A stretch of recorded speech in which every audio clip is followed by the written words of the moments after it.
Football Friday, baby. Best phrase in sports. Football Friday. Woo. Hey, by the way, not to deviate too much, but Baseball Friday too, man. How about them Yankees? Yes, sir, baby. They move on and take on those Toronto Blue Jays now. And we shall see what happens with the Blue Jays and Yankees. Aaron Judge moves on. Phillies also, of course, they get the Dodgers. By the way, that's a great rivalry. Phillies and Dodgers, right? Brewers and Cubs. I think the Brewers are going to turn into a pumpkin, right? I think they're going to turn into a pumpkin. I thought Sills was a Dodger fan. No, I'm a Dodger fan unless they're playing. The only way I'm a Dodger fan is if they're playing the Padres, because I hate the Padres. So I'm a Dodger fan rooting against the San Diego Padres. All right? So keep that in mind. That's how I look at it. And I was the pregame guy for the San Diego Padres for 2 years. I was the official pregame show host for the San Diego Padres for 2 years. I was also the pre- and postgame show host for the San Francisco Giants. And I was also a postgame guy for the Tampa Bay Rays. How's that for you? Not just football, juniors. We are multitasking. Yes, sir, man. That's good stuff, though. I think baseball's really done a nice job. You know, I was just talking to Xander here. By the way, guys, do me a favor. You got it, Gabe. KMBR 68, the sports leader. Hey, Gabe, I'll give you an old school one. You ready, Gabe? Dan Sileo here on KMBR 68, the sports leader here on Sports Forum 68. San Francisco Giants' very own Barry Bonds will be on the program. We'll have him at around 6:30 following the game, right here on your exclusive home for the San Francisco Giants. KMBR 68, the sports leader. And we'll talk to Bonds, and then we'll have Dusty on at around 7:30 once he meets with the media. How's that for you there, brother? That's how Big Sills used to roll. Sports Phone 68 with Big Sills. Talking San Francisco Giants baseball with Barry Bonds, Dusty Baker, and yours truly, and also John Miller, who would occasionally join Big Sills, and we would talk San Francisco Giants baseball. How you doing? Old school stuff there in KMBR, absolutely. Look, I'm gonna start the program off by doing something that, you know, it's becoming more and more evident. Okay? It is. Okay? I mean, it's becoming more and more evident. And that is this. Last night, the Rams took a brutal fucking loss. That's a brutal loss, dude. To a banged-up San Francisco 49er team, 26-23, and I'm going to give the Eagles their flowers. Dude, they don't lose shitty games like that. They don't take the brutal loss. The Eagles do not take brutal losses. They just don't. And they figure it out. They won't make the last mistake. They're just not going to make the last mistake in a football game. They leave that to the other team to make that mistake, and they do. Damn, dude. I mean, that's a brutal loss. Remember, I did tell you this, though. San Francisco was going to win a boatload of games. It was going to win the West. They're going to win the West. And everybody in here, people on my network, people in Philly, were all telling me I was high. 49ers are going to win that division. Because of the schedule they play, and because, again, they're not bad. Mac Jones, 340-something yards in the ball game, has a couple touchdowns. The new Sam Darnold / Baker Mayfield / all these reclamation projects you're now seeing in the NFL. Boy, I'll tell you what, you may have lost a lot of money and a lot of draft picks when it came to Trey Lance. But if you really want to do something here, you might want to think of either trading Brock Purdy or Mac Jones, depending on who Kyle Shanahan feels he thinks can move his offense the best. Does it come down to Mac Jones and him keeping him? And then him keeping him on that contract and then moving that $50 million contract to Brock Purdy to somebody else? And then we find out really who Brock Purdy is? I don't know. Okay, I don't know. I mean, yeah, I agree with you, man. It's like a fucking practice squad team, the Rams. That's a brutal loss, dude.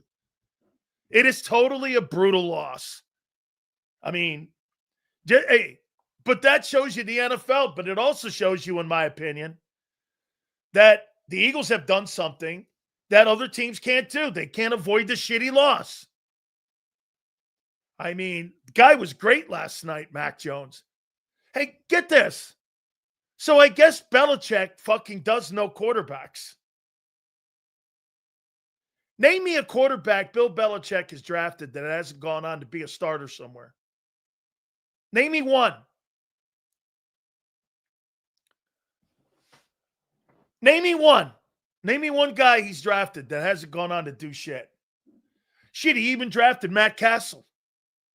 Name me one quarterback he hasn't drafted that hasn't gone on to do things. I don't know. Zappe started too. What round was Zappe drafted? Hey, man, I know. I saw that kid. He was throwing BBs for the Yankees last night. Thank you. Abe. Xander, look at this. Right out of the gate. That's how we do it on a Football Friday. Thank you very much, man. Thank you, Mac Jones. Thank you for all you do, Sills, and not being fabricating fake news, WIP. Dude, that's awesome. Man, that's a way to start my fucking day. I love that, Abe. You are a GOAT in my eyes. Abe with the gigantic win. Abe, you're high on my list, bro. And it's not because you just did that. You know why? It's because you're here every day. We go to you.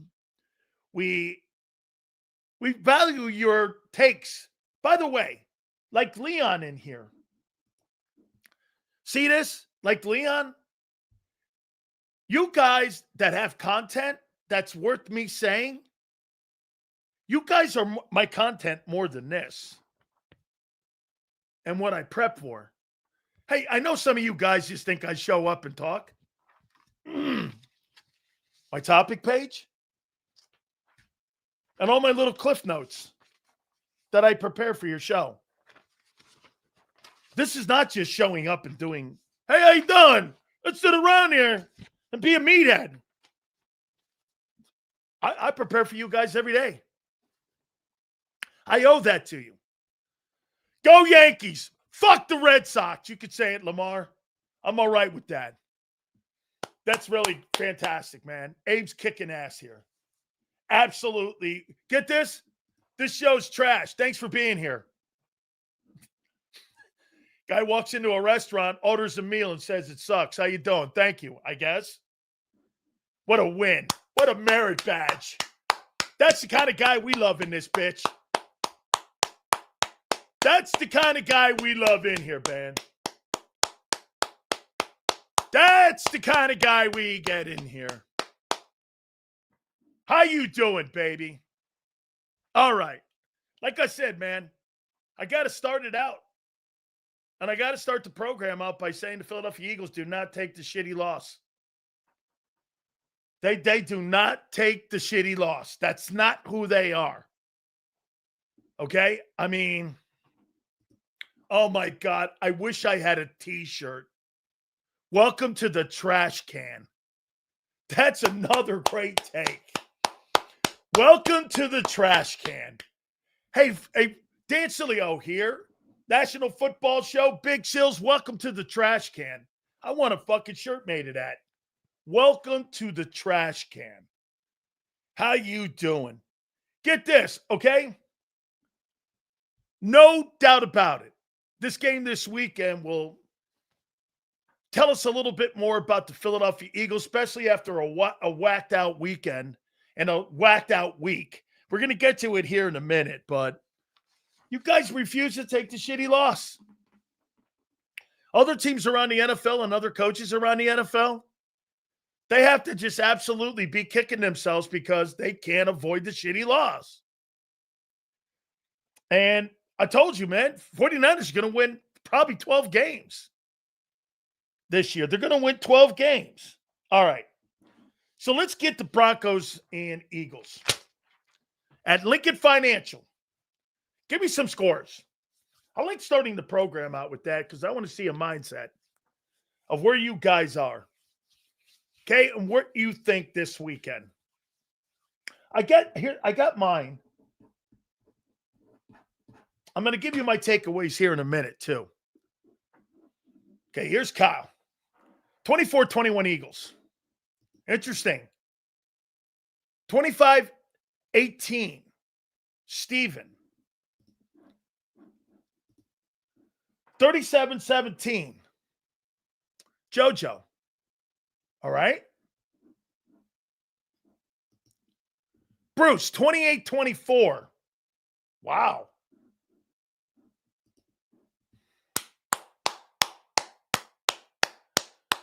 Xander, we got Grand Slams coming out here, man.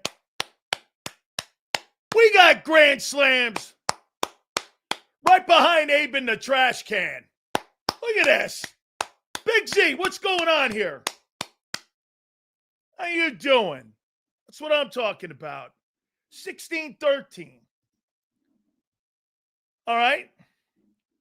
This sucked, but I can't stop watching. It sucks, but I can't stop watching. That's the ultimate compliment. This show sucks. I just can't stop watching it. Sills, what's the best way to attack the Broncos? We're going to get there. I promise you. I'm going to even write that down there, Philly 007. Promise you. Hey, man, that's really dope of you. Look at this. Dude, we're 16 minutes in. You guys are killing it. What's up today? I'm very thankful. I'm very thankful. By the way, Mark Schlereth at 4:30. Stank will be with us. Feeling Godfather 5:30. And Xander, of course, in his normal spot at 3:30. Programming note. Doug Peterson, the former world champion, head football coach of the Philadelphia Eagles, is slated for 3:30 on Tuesday of next week. We will talk to Dougie P. How you doing? And that's just for you guys. You guys have been asking for him for a while. So I went and I did my homework and I asked Howard Eskin to give me his number. He did. I gave Howard a few numbers.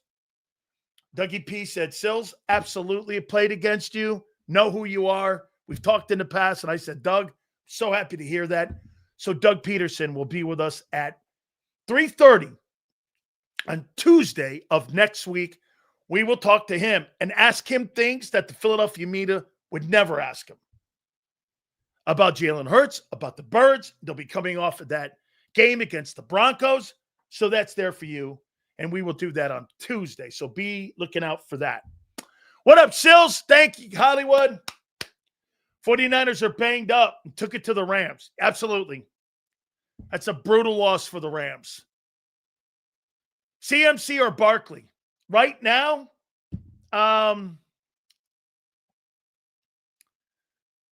today,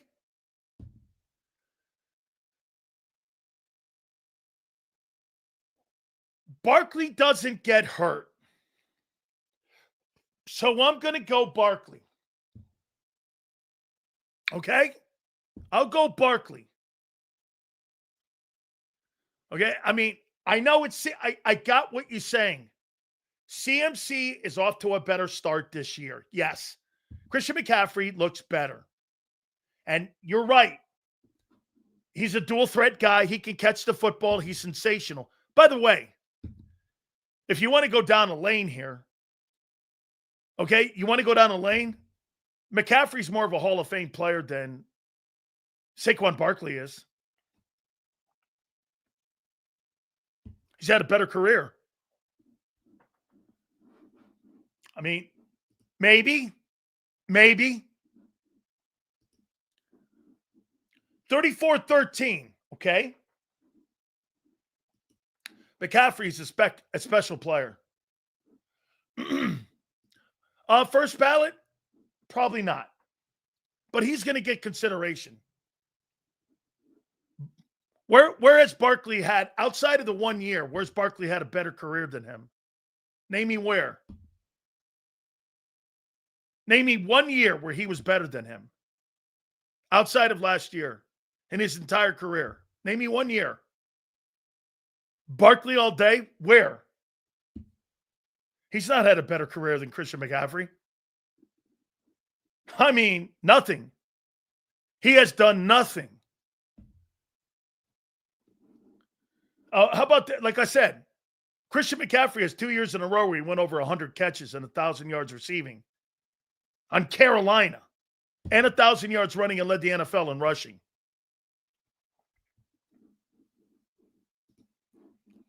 $23-20 Broncos sales. Wow. Hurts will turn the ball over 3 times, forcing shit.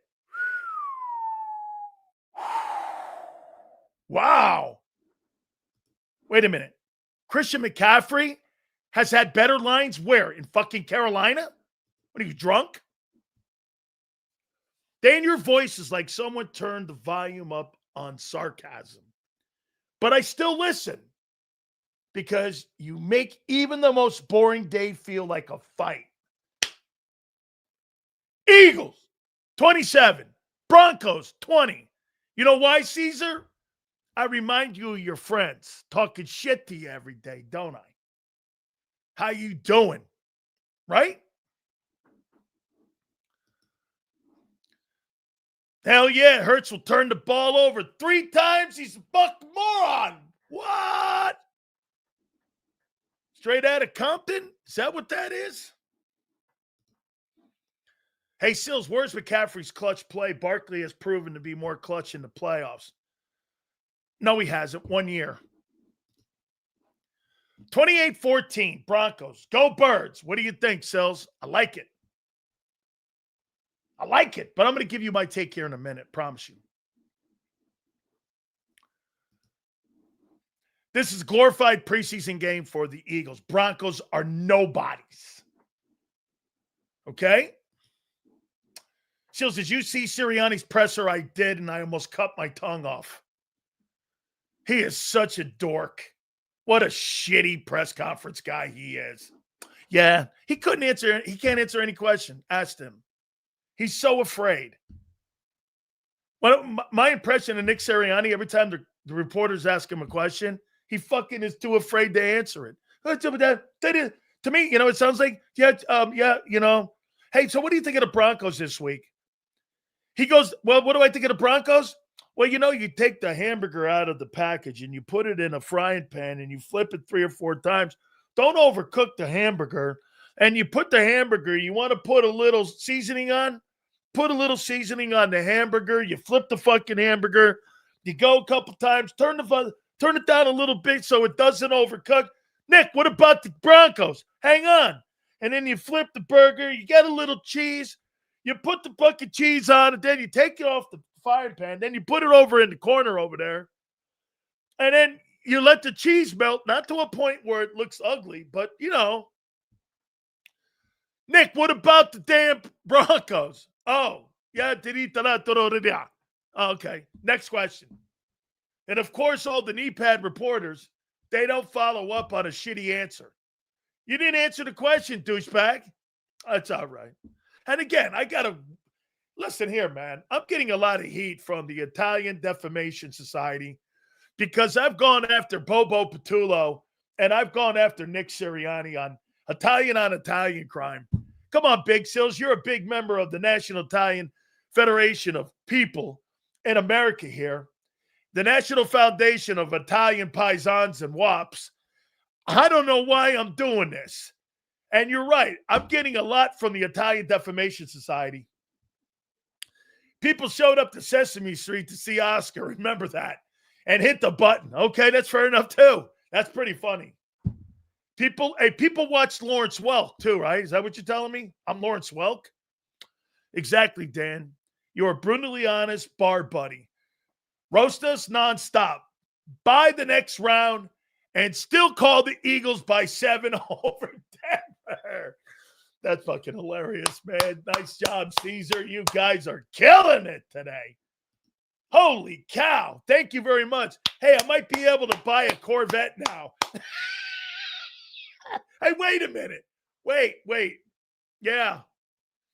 I've had a pretty good week, though, I will say.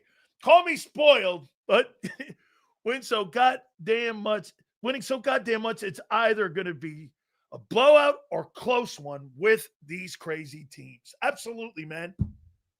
Absolutely, William, and I appreciate that. He's right, man. This thing's either going to be a blowout or this thing's going to be close.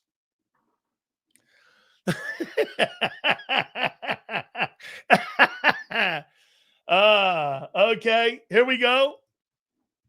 Corvettes for old people. All right. See here. Bobo and Fredo sends Italian culture back 100 years. How you doing?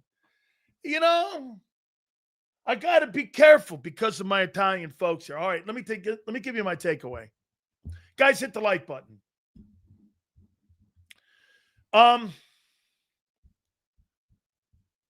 The Broncos have to get a run game going, and I think they can. I do not think the Eagles are playing that great running and run stopping. And I think that Broncos defense, even though the opponents that you're looking at, you got to remember something about that conversation when people want to look at it from 35,000 feet. You know, when Xander says this, and other people say this too. So let me ask you something. You go into a football game and you're missing some pieces.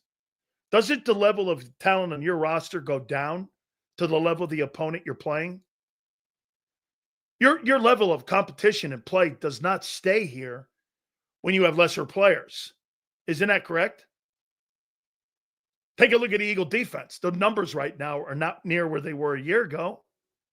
The level of talent comes down. Here, I'll give you an example. 2 weeks ago, the Buccaneers played the New York Jets. The Bucs have a better roster than the Jets. But let's just say this. Here's the Buccaneers roster, and here's the Jets roster. Mike Evans, gone. Godwin, gone. Tristan Wirfs, gone. Kalijah Cansey, gone. All of a sudden, you're even. So put everything in context. Who played? Who didn't play? That's why that game last night was a brutal loss for the Rams. And it was a spectacular win for the 49ers. A completely impressive win for 49ers. Backup quarterback, no Kittle. Bose is gone for the year. Okay?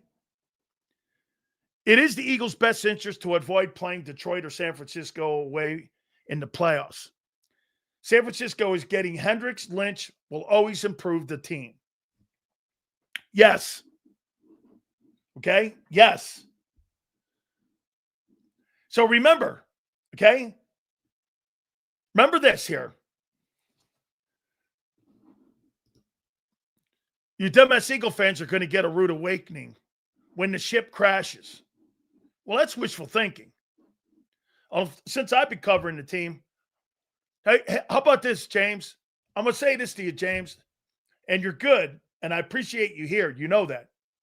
James, their boat crashed, and they had 11 wins. When most teams crash, they got 4 wins. So the Eagles' low bar is 11, and the Eagles' high bar is 14.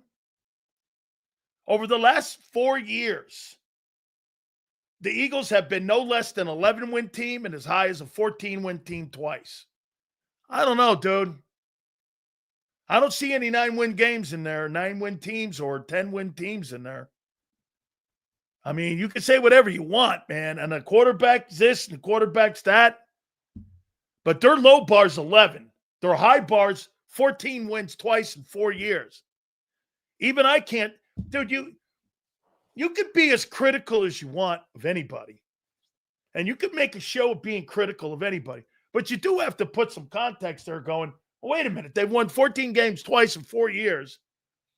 And their low bar is 11. Right? I mean, and right now they're 4-0. So, I mean, winning has to matter in a conversation. Hey, this offense sucks. Passing game sucks. Quarterback doesn't really throw on time. Oh, they're 4-0. What? It stops that. Seals, 2024 Eagles would have put Denver away, okay? But this 2025 team, this team doesn't put any teams away, and it will not put any teams away. They're not built that way right now. If you let teams hang around, shit can happen. And that's why I opened the program up, though, Bob, by saying, bro, they don't take the shitty loss. You know what I'm saying? They don't take the shitty loss. So let me go here now. I think Denver can run the ball on you. You're not dominant in running the ball. Plus, Carter's hurt. Jalen Carter may have serious surgery any day now, depending on what happens in games. He's basically laying the groundwork to tell you, hey, look, I'm playing through something, but if you get into a football game, it may be a point where he has to take time off. And if you take time off with Jalen Carter and your D-line, you are fucking hosed. You don't have depth in that D-line.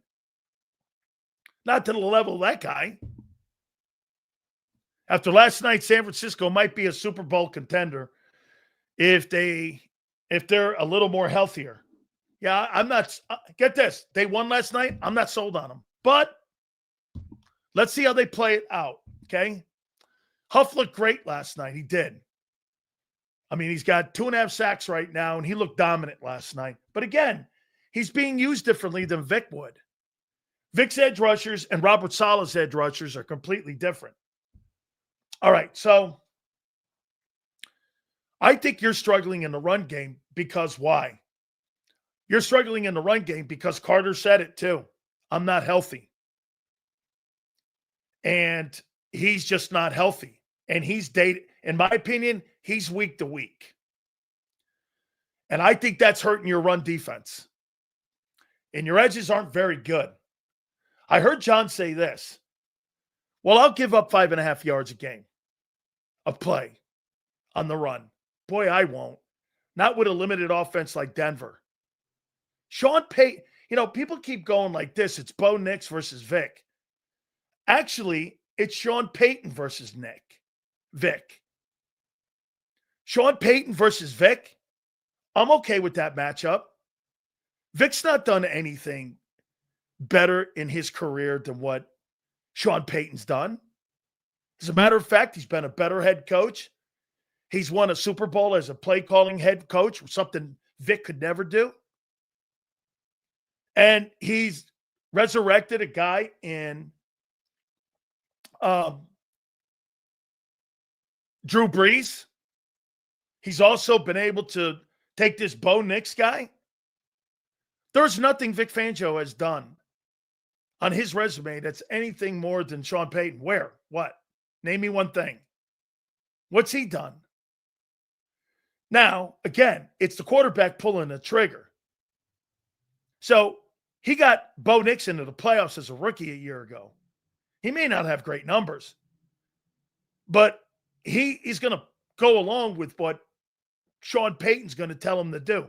And if you get 5 yards a carry, that's how you win games. You don't win games throwing the ball around. So if they can get a run game going, aren't they playing Eagle football? Run the ball, play defense? I don't know what you're talking about here. You make it sound like you have some high-powered offense. You've got high-powered players you can't get the football to, and you're injured in your O-line. Your O-line's not the best in the league any longer. So don't talk coming into this game like you're so inferior to them. You're not. By the way, do I think that Denver has talent that's in your room on both sides of the ball as a unit together, defense and offense? No, I don't think that. But you don't have better coaching than Vance Joseph's a pretty good coordinator on that defensive side of the football. I like him. I think Sean Payton's a hell of a play calling head coach. Resume speaks to it. He's won a Super Bowl. You don't have the upper hand in coaching. You have the upper hand over Bo Nix because Vic is going to bring pressure on him. And I really don't think that Denver has skilled dudes, especially at the perimeter. So I think you're going to get a little bit of this. I think you're going to get a little bit of Vic going like, well, who exactly does Denver have on the perimeter that I have to be concerned with? Because at the end of the day, look at what he did even with Mahomes, right? Even with Mahomes, he was like, yeah, well, he don't have anybody. It's like Cortland Sutton. Okay, he's good. Troy Franklin, all right. Maybe Marvin Mims. I think these guys are nobody. They're okay. They're not going to threaten Vic on him bringing pressure. Now, where the Broncos have been great for a year and a half is in that O-line. They get the best O-line in football. And this is what's winning games for them, is their front seven and their offensive line. I got to tell you guys, you're looking at the beginning stages of the Broncos being built like the Eagles. You got a quarterback that is not really all that great in the pocket. You got a run game that can run the football. You got an O-line that is the number one O-line in all of pro football. You got a running back, I believe, if I'm not mistaken, I think Dobbins is averaging like, what's he averaging right now? 5.7 yards a carry. Is that not Saquon Barkley? A year ago? They're built like the Eagles. You're pretty much looking at the mirror image of what Philly and how they want to build their team. Okay, so this is how they want to build their team. And we'll get Mark Schlereth on, who works in radio, not only for Fox Sports, he does games, but he also does a radio show in Denver. And we'll talk to him. 3-time Super Bowl champion. We'll talk to him and get his thoughts. That'll be at 4:30. So they've built the football team like you guys. Now, they're not at the level of winning yet at what you guys have done, but this is what Sean Payton's doing. He's taking what you guys are doing in Philly, and he's duplicating it. Don't you see it? Or no? Number one O-line, a running back at 5'7", and playing defense. By the way, they've just been graded as one of the top defenses in pro football, if not the number one, and their front four is the best. By the way, the kid Zach Allen, I know him very well. He played in my high school conference back in Connecticut. He went to my aunt's in here. Hey, Bet, he's from New Canaan. Zach Allen, I believe, went to Boston College. And we kind of go back and forth. He played in the FCAC. I played in the FCAC. And he's a starting defensive lineman for the Denver Broncos. So we kind of text one another, and we go back and forth. And Zach Allen's from New Canaan and played his high school football at New Canaan. Won a couple state championships there, too. It's one of the top programs in the New England area, New Canaan Rams. So that's where he played his high school football. Then he went up to Boston College. And I think he was a second rounder out of BC, second or third rounder. Kyle Shanahan can coach his ass off. He's got Mac Jones out there throwing to bums with 300 yards, and we can't get AJ and Devontae the ball. I got you, Josh. So let me finish up here. No game you've played this year has been easy. Not one. As a matter of fact, every team that you've played has had their chance to beat you. And you couldn't put them away. You're not running teams off the scoreboard like you did last year. Not yet. And every single football team that you've played, again, the Rams beat the shit out of you for 3 quarters. And, we can go and dissect each and every single one of them. So, how I see this,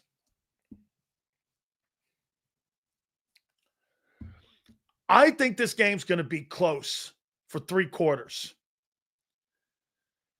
And I think, again, because you don't have the capabilities.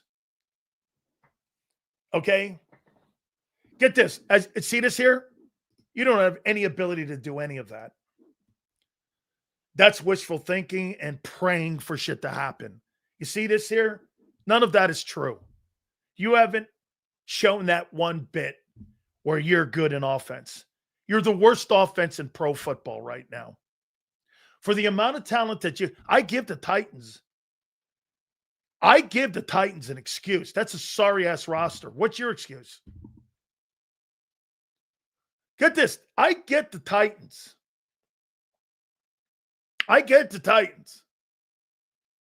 They had the number 1 pick in the draft. What's your excuse? What's your excuse on why you have a horrible offense? What's your excuse? I'd like to hear it. What's your excuse for having the worst offense in pro football? What's your excuse? For your star receiver complaining all week, taking the focus off the game on Sunday. What's the excuse? Before I give you my prediction, what's the excuse why you're so bad? What is your excuse? Bobo Patullo? I don't think he's an excuse at all. I don't think it's his fault. He's being told what to do. What's your excuse why you're the worst offense in pro football? What is your excuse?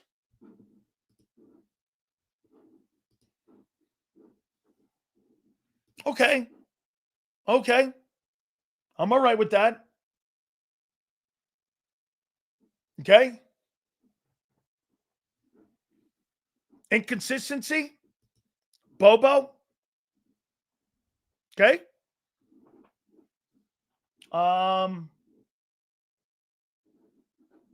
Where's Bob? We don't run an offense. We run a philosophy. Holy shit, is that good? All right, let me give you this.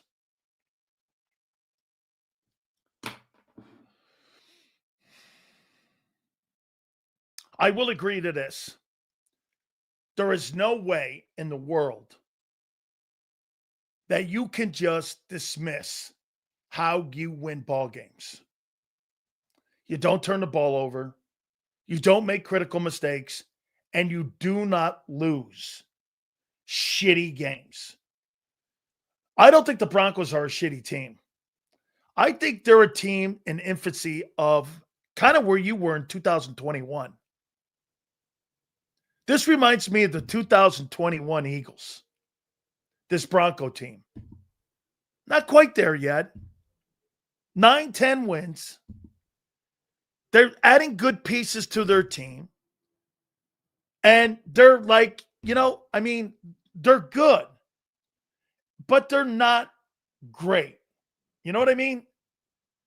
This looks like the Bronco team that you're going to play, in my opinion, on Sunday reminds me of the 2021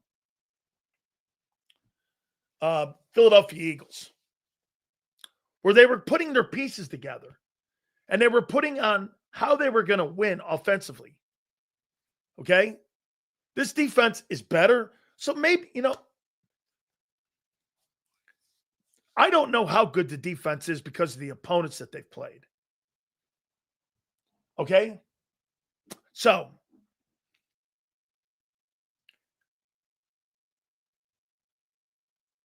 I've got 31-20.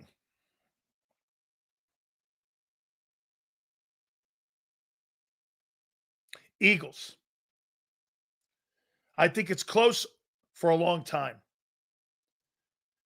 And then I believe, hey, I'm Reyes. I think you're overrated. I think the Eagles are overrated. They're sure playing like it. 4-0 record, and you're the worst offense in football, that's overrated to me. Now, if you want to look at it at the other end, fine. But I don't have a problem with somebody telling me that the Eagles are overrated. You sure ain't fucking playing offensive football. All those players you have, your offense is overrated, bro. What did I tell you, fam? I called it. Sills is picking up the tab at the bar and yelling at our faces we suck. Hang on. Hey, Caesar, I got to be candid. I think you're better. I think you're better. I do. Seals were 49-14 since 22, went to 2 Super Bowls and beat 3 teams. No. That record means dick to me right now. You're 4-0, and I'm talking about 25. What you did 3 years ago, let me ask you something, Steven. If the damn organization doesn't want to talk about last year, why are you talking about 22? They didn't even want to come out and watch the damn banner fall. And you're sitting here quoting me 49-14. That's not what they do. You're the only one doing that. Not even your own football team you root for does that. Right? I think your offense is overrated. Jeffrey Lurie playing Madden and Petula and Nick are all the fall guys. Always will be. Well, here, let me see something. Oh, it's again. Let me go here, and I'll give you my reasoning why you're overrated. I'm not quoting you something you've not done and how you're trending. Eagles are 30th in offense. You're 31st in passing. You're 15th in rushing. I mean, what are you talking about? So what's your over-under on Jalen sacks that the Broncos D-line is legit? 3? He'll take 3 in this game. He always does. Let me see. Last year he had 51. Counting the playoffs. He averages about 38 a year. Where is he in sacks right now? Let's see how high he is up in sacks. He'll always be high in sacks. Because he takes sacks. He doesn't throw the ball away. Let's see. What's he in sacks? He's 8th. Cam Ward, horrible line. Lamar, which is insane. Kyler Murray runs around too much. Drake May, O-line's not great. Geno, Rodgers, and Stafford, to be expected, 2 37-year-old guys. And then there's actually the 2 guys that kind of look compatible are Carson Wentz and Jalen Hurts. As a matter of fact, get this. Carson Wentz has played in 2 games and has 523 passing yards. Hurts has played in 4 and has 609. Yeah. Holy shit. What's that? Good grief.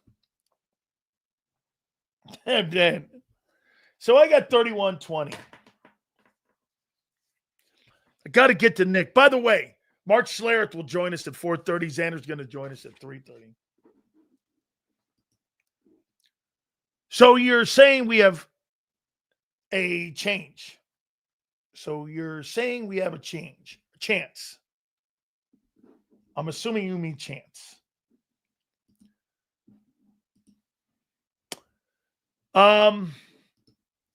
Which half will be the bad one this Sunday? That I can't tell you, senor. Against Sean Payton, and it's at home. I'm going to say the first half. Because I think they're going to want to see what Denver does. And one thing is definitely true. The Philadelphia Eagles are definitely an opportunistic team. They are smart football players. Their IQ on that team is exceptional. Seals, the Eagles beat the Bucs and Rams in basically 2 quarters of football. I know. Mac, 300-yard game with practice squad caliber receivers. Told you. It was an absolutely embarrassing loss for the Rams. Something you guys don't do. You're obsessed with the amount of passing. No, I'm not. I'm obsessed with the same thing your players are obsessed with. Balance. Stupid take. Passing numbers, balance. There's no such thing as wanting a particular number of passes, guy. It's fucking balance is what they're all looking for. Stupid. Got a buddy out in Philly for the game. Where should I go for some cheesesteaks? I like that.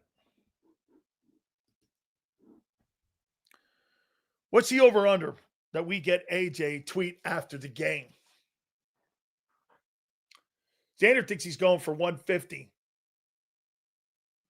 I say AJ Brown has 4 catches for 50 yards in this game. Are you under the impression? Okay, get this. See this here? He's about to cook. Really? What would lead you to believe that? That because AJ cried all week, that the coaches are going to change their mentality? Yeah, okay. Yeah. Highly unlikely. I can't wait to get Doug on here and ask him how much the analytics people are involved in the game plan. And we're going to put everything to bed. Hey, if I were the Eagles, I would do everything I could to stop that interview. Because I'm going to ask him questions how you run your organization. I got him with 3 for 27.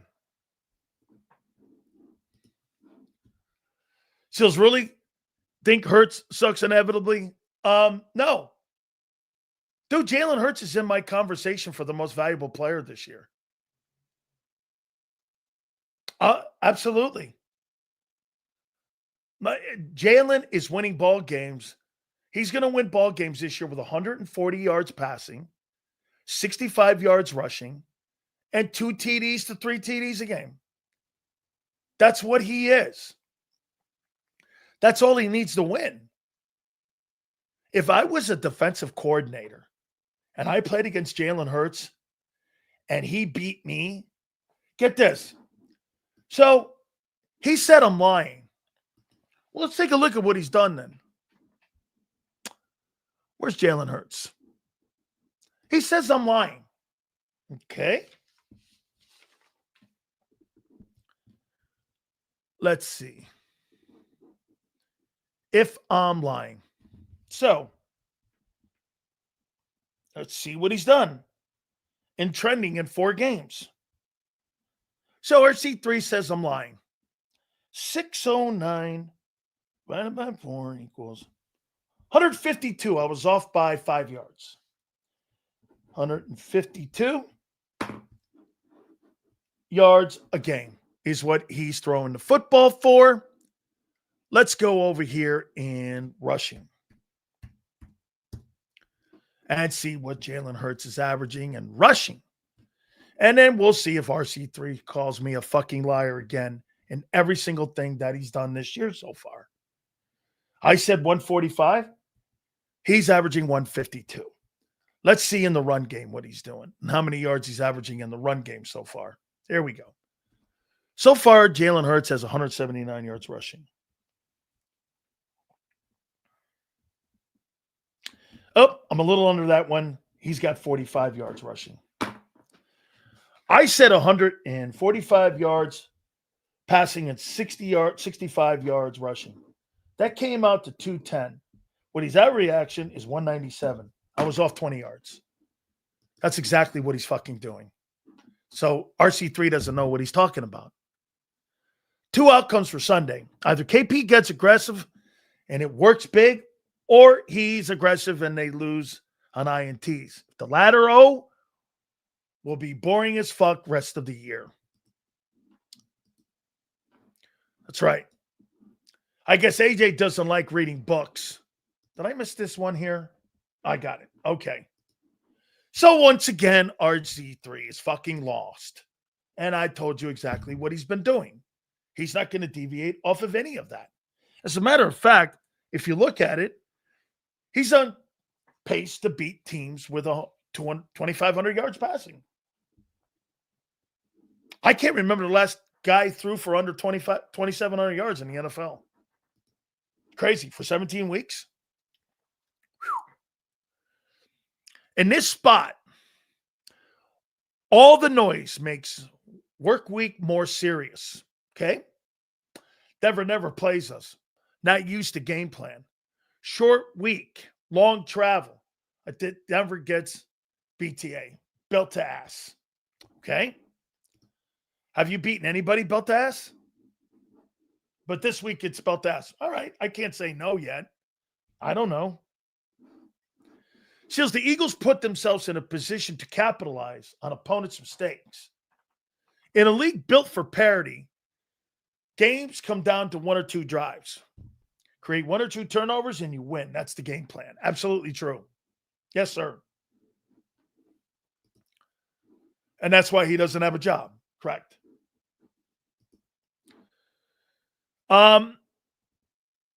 Hey, that racist. He had to do it once. Okay. I get it. Has a quarterback ever won MVP with not even 2,000 yards passing? I don't think so. Stills, as of today, is Campbell the front runner for Defensive Rookie of the Year?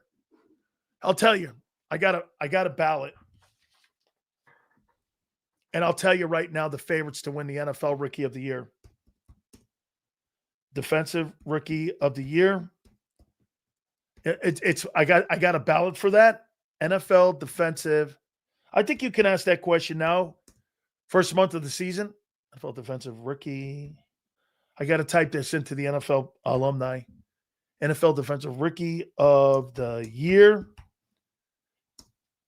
Race.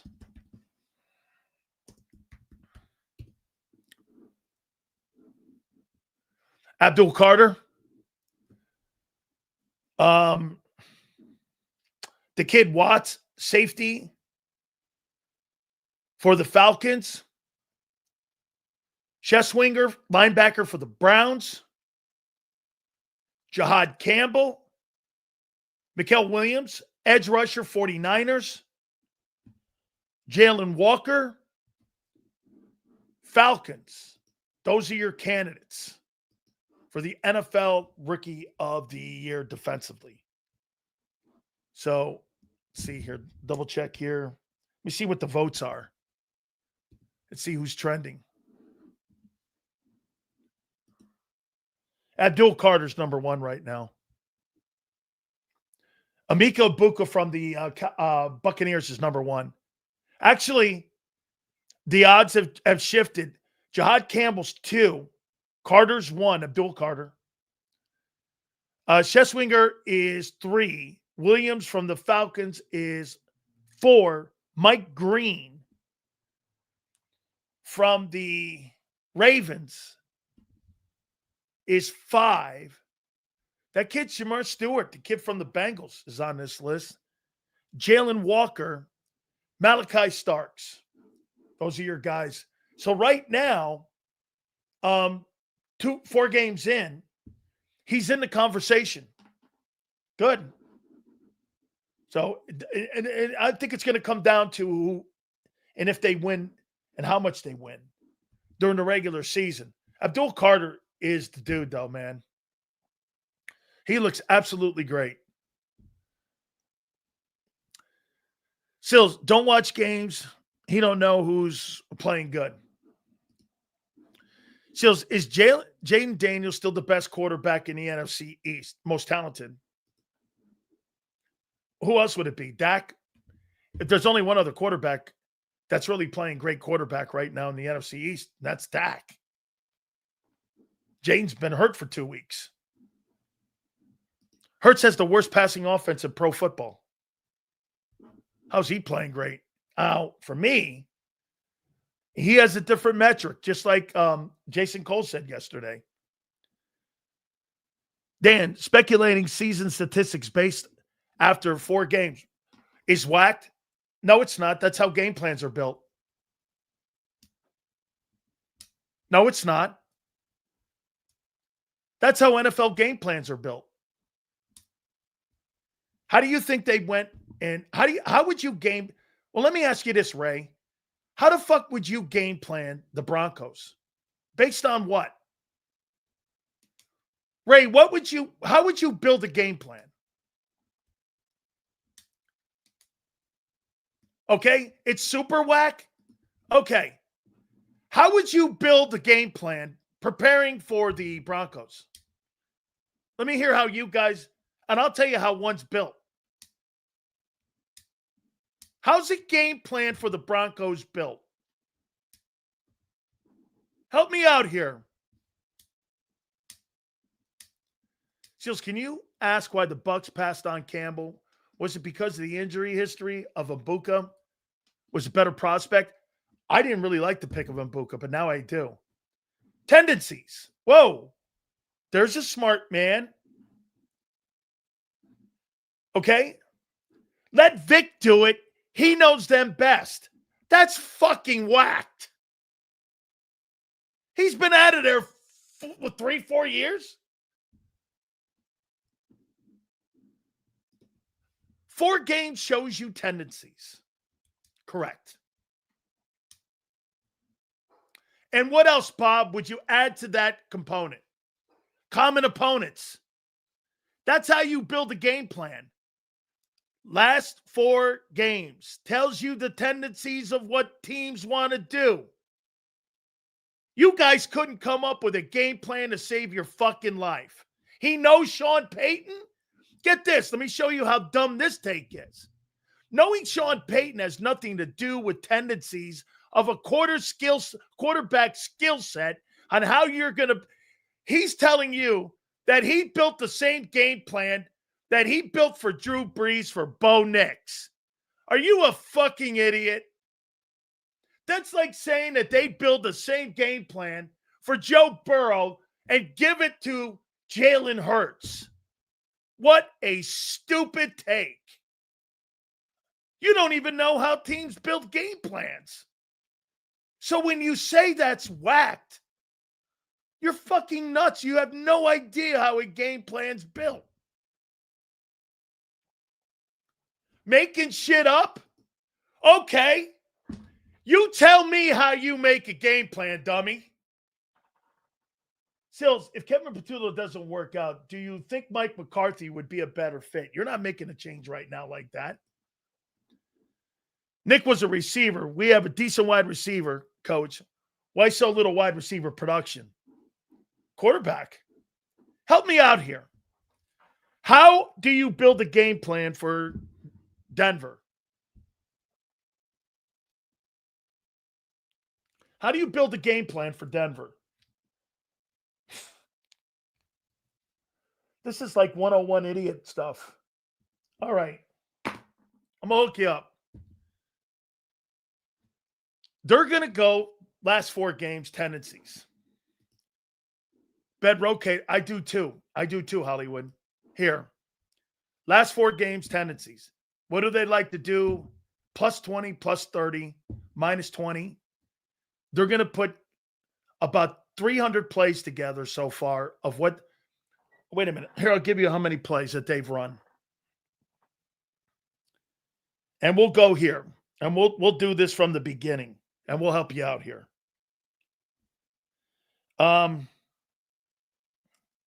55 times 4. There's 260 plays that they've run so far. Out of those 260 plays, quality control guy over the 4 games will go, here are their top 10 favorite plays over the last 4 weeks. These 10 plays they love to run. These are their top 10. Then they'll go down from 11 to 20. These are the top plays that they run when they're minus 20 on their own 20 going out, or when they're plus 50 on the other side of the 50. Then they start tailoring it out. And in your game plan book, you go to your meeting with 2 books. First, you go with your playbook. Wednesday, they give you a game plan. And the game plan is handed to you. You'll see tendency sheets, their tendencies. They'll have issues in there when it comes to audibles. On what they'll do, you'll hear checks on what they like to do checking out. And this is all based over the last 4 weeks. Then they'll do this. What did they do in that game in 21? When Sean Payton was the head coach. Then they'll look at that, and they'll look at that game, and they'll see how much is deviated off that game to what they're doing now. And they'll get the differences. I'll tell you what they're kind of trying to do. And as the unit, you'll watch it. Then as positions, you'll watch what they're trying to do in the O-line. Man block, slip and scoop. If they're trying to do zone blocking on this particular play, what do they like to do on the right hash versus the left hashes? And those first 4 weeks are critical. That's why the first 2 weeks of a season is impossible to game plan. Now what you have is you have a whole shitload of tendencies of what the team is doing. The more you get into the season, the more of an identity you have of what that team is going to try to accomplish. Injuries will also play a factor. They're going to go away from certain plays if guys get hurt. This is how you build a game plan. And what they'll do then is they'll do common opponents. What did the Broncos do? Like here, who have the Broncos played? Any common opponent that the Broncos have played? Let's look at Denver here. Or anybody that the Broncos have played to where you look at people who kind of do the same thing as Denver. And you'll get a characteristic of what that particular team will do when it comes to common opponent. So here, so far they played Tennessee, no common opponent. Colts, no common opponent. Chargers, no common opponent. So again, you don't have any common opponents in this. So you're not going to really get a lot of help there. Now, some teams may run a 43-34, and they'll be able to take that if they run whatever they want to do against a 34. So the Colts kind of, yes. Colts kind of. So they'll do a little bit of a common opponent with the Colts. And almost definitely because of what Shane does on offense. That'll help the defensive guys because he's running Jalen Hurts' offense in Indianapolis with Daniel Jones. So that in itself, you'll be able to look at what Shane is doing and what Shane did against Denver. So all of those things that what I just said, thank you very much.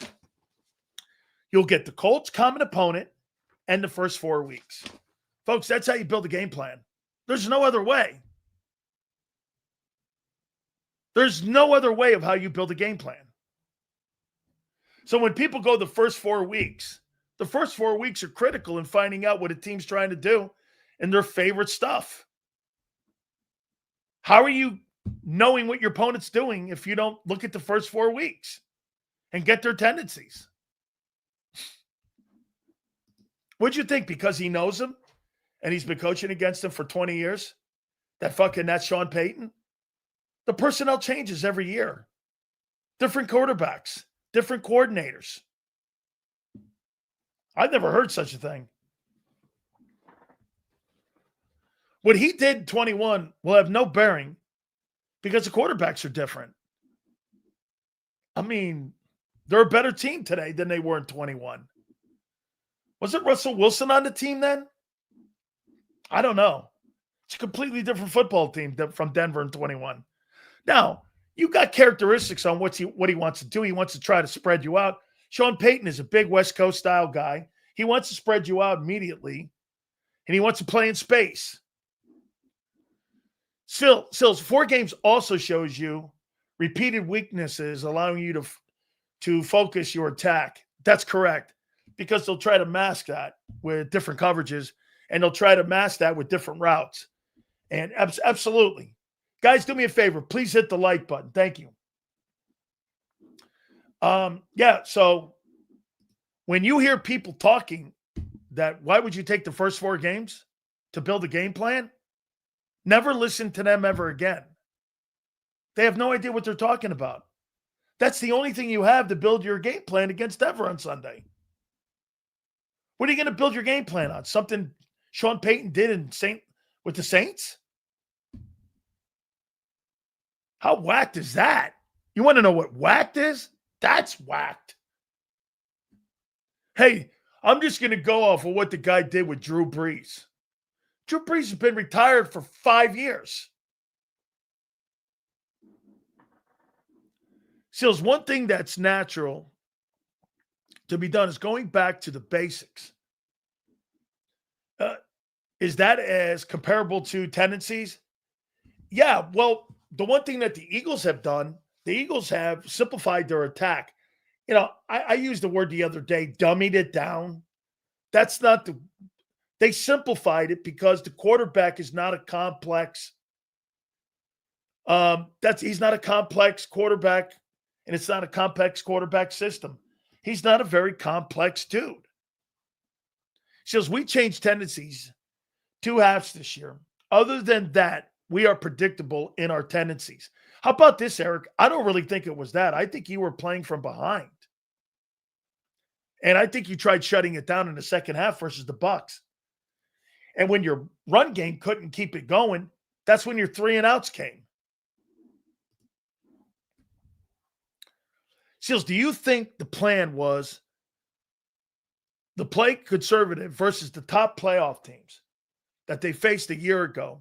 These next 4 games should allow them to open the passing game. Dude, you know, when you say open the passing game, hey, David, do me a favor. We should say this. Create more balance. If A.J. Brown gets 40 yards and Devontae gets 40 yards and Jalen Hurts rushes for 40 yards and throws for 150 and Saquon gets 120, you're going to wax Denver. If you get no perimeter balance and you get 150 from Hurts and 40 from Hurts and 120, the Broncos are in the game. Because the predictability of it. They're going to play in between the tackles. They're not going to get out in the perimeter. They're not trying to get the ball in the numbers. The Eagles have no interest in spreading the ball around. It's the only offense in pro football that has no interest in that whatsoever.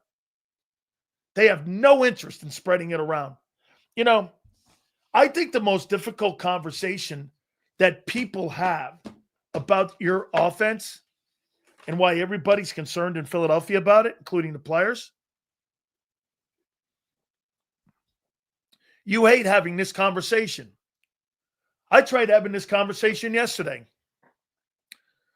Well, they don't trust the quarterback to make plays on the perimeter. End of story. He's the only one with the ball in his hand in the passing game. Who else would turn the ball over? Once again, I'm commenting on what the players are concerned about. I don't know what you're talking about. Funny, the players aren't talking about winning. How come you are? The players aren't talking about, AJ's not talking about winning. Jalen's not talking about winning. How come you are? Your own fucking players don't talk about winning. The only people that do are you. Your own players don't talk about, okay? They don't talk about them. How come you do? Help me out there. Okay? That's correct. That's the only thing he said today that's correct. We are fans. We have the right. Great. I have a right to be commenting on what the players are talking about. You're talking about something completely different on a daily basis, Emrayes, than what I do. I'm commenting on the players, the performance of the players. I comment on what they're thinking, on what they're playing, and how they're responding. You're commenting on something completely different than what I even talk about on a daily basis. I talk about what Nick says, what Vic says, and what the players say. You talk about something completely different. Even the players talk like I do. You have every right. No problem. But it's nothing I'm talking about. I'm commenting on what they're saying. Okay, well, look at this again. I focus on winning. Well, they're not. Immediately after the game, your star football player, A.J. Brown, started tweeting that this is not sustainable, folks. And here's Emrayes' post. I focus on the winning. Well, your players aren't. You know, if you guys are going to use 4-0, I'm going to use your own players against you. Just like you use 4-0. Well, I'm talking what the players are concerned about. What are you talking about? Emrayes is talking about nothing that the Philadelphia Eagle players are talking about. Nothing. They don't bring up 4-0. I've never heard one player say it. I've heard every player talk about the concerns of the offense. That's your perception? My perception is the tweet that was actually done, the comments that were actually made, the coaches and the coordinators were actually commenting. The winning speaks for itself. Then why are they concerned about it? And why are you last? Again, he's not in the same room with what we're talking about. He's on an island somewhere. I don't know what he's talking about, really. Most of the time, I have no idea. See this 20-1? Nobody in Philadelphia that's a Philadelphia Eagle player has any concern with what he's saying. They're concerned about, like AJ is, the health of the offense. So whatever he says, again, it's irrelevant. Those are like Emrayes posts. They're not what the players and coaches are talking about. He's just sitting in the stands talking. I'm talking about what those guys are commenting on and concerned about. Jordan Mailata, Lane.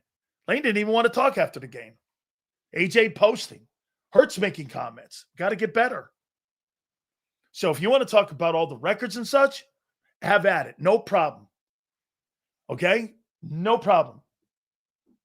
But that's not what everybody in Philly that's got anything to do with it is talking about. They're not talking about 4-0. Only you are. And not all of you. I mean, you know what's crazy about this week has been this. Every single one of you guys that bring up that 4-0 stuff, your own players don't even talk like you. Like you're disconnected.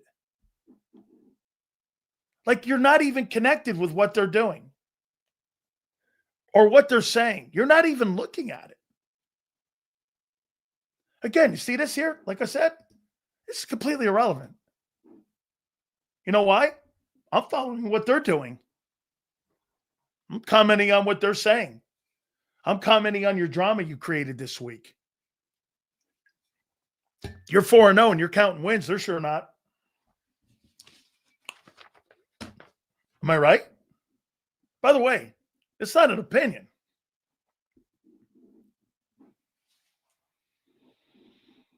This is not an opinion. It's been a drama-filled week. I'm just a dumb fan. Anybody answer this question? Do players play for stats or to win football games? Ray, it's a great comment. And Ray, I'll dissect it for you. Ray, here. Say I play on the Tennessee Titans. Okay? Now here, I'll give you a better one. Say I play on the Cincinnati Bengals and I win the Triple Crown with the Bengals. I lead the NFL in reception yards. I lead the NFL in yardage. I lead the NFL in touchdowns. So it's on your draft board, Michael Vick or Hurts. I'll take Hurts because he wins. I'll take Vick because I love watching him. Tough one. If you want entertainment, Vick's your guy. Vick never won shit in the NFL because he didn't put the work in. Hurts puts the work in. So here, I'll help you out here on this of getting paid. So if you win the Triple Crown, how much did Jamar Chase just get? How much did Jamar Chase just get? How much did Chase sign for? NFL Bengals. He signed a $161 million contract extension. Annual salary over $40 million a year. Okay? $40 million. You're on the Eagles. And you have 600, 700 yards receiving. And you have 60 catches. Who's going to make the most money?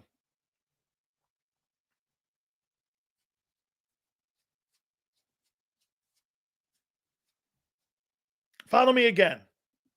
If you're on the Eagles and you win a Super Bowl and you have 65 catches and you have 600 yards receiving and Jamar Chase wins the Triple Crown on a team that won 7 games, who's getting the most money?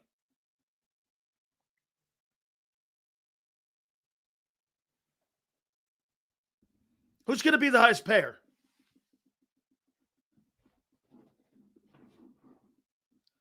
Chase. Look at all the salaries. There's a ton of great players on bad teams.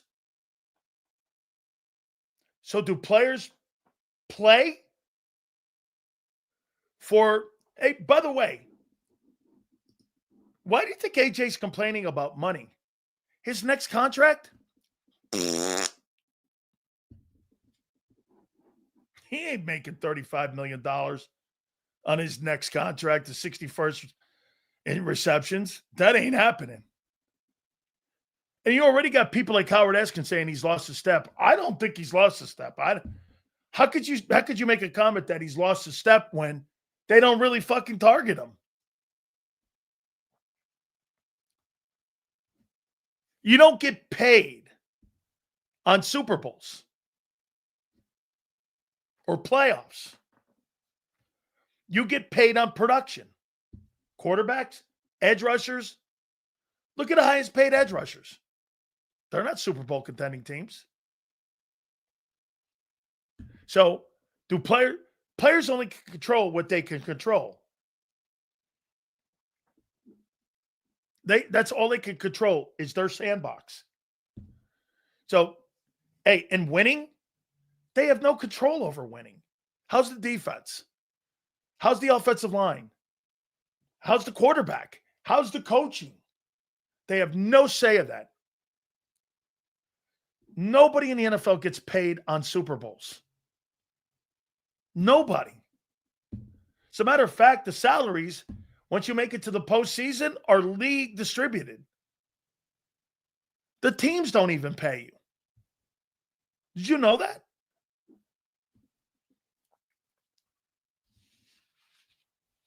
Now, you could have in your contract, if you get to a division round, if you get to, Nick has it in his too. If you get to an NFC title game, there could be an incentive in there. But most players aren't going to do that. Why? Most players don't want team incentive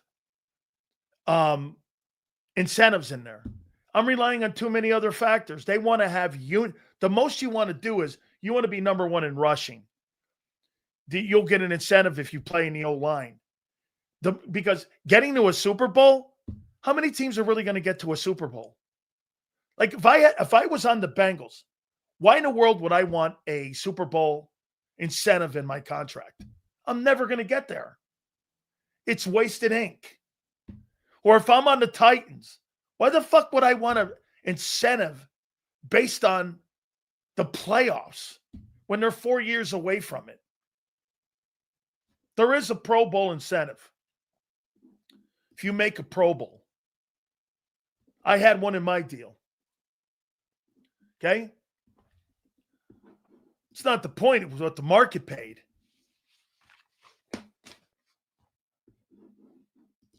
So to your question, yeah, NFL players play for numbers.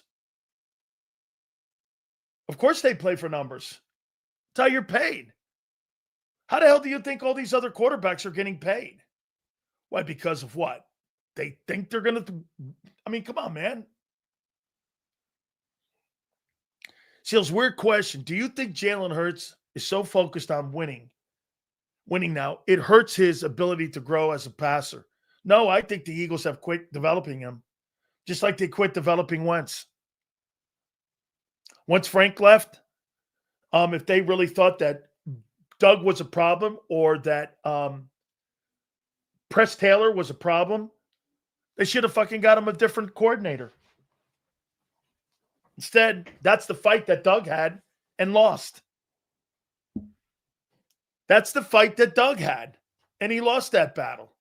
And that's why the Eagles have total autonomy now on who the coordinators are going to be in the building. They're not going through Doug Peterson's again. You're never going to get a coach that's going to fight the front office ever again. You're going to get people like Nick that are not going to fight for anybody. They're going to fight for the organization. What did he say today? The process. Messaging our process. I know what it means now. The process of the front office and how they want to go about winning. They're going to win the way they want to win, not your way, folks. You think they're opening something up against Denver? Where do you get that? He just said, we have to make sure we're messaging our process. Those were his words. Our process is 20-1. They believe that they're the right in how they're going about their business, and that's how they're going to continue to do it. Whether A.J. Brown likes it or not. So to sit there and say A.J.'s going to have 150 yards, Nick told you today. It's about our process and making sure our message. Dude, he was asked a question about Nakobe Dean today. I mean, holy shit. Hey, Nakobe Dean, when he comes back, he couldn't answer that. He was asked a question about AJ and Jalen. Listen to what he said about AJ and Jalen's relationship. So he goes, hey, when you have a week like you had this week, I'm paraphrasing this. You had a week like you had a week ago, this past week. How's the relationship between Jalen and A.J. Brown? You know what he said? Well, we concern ourselves with the work. Honey's,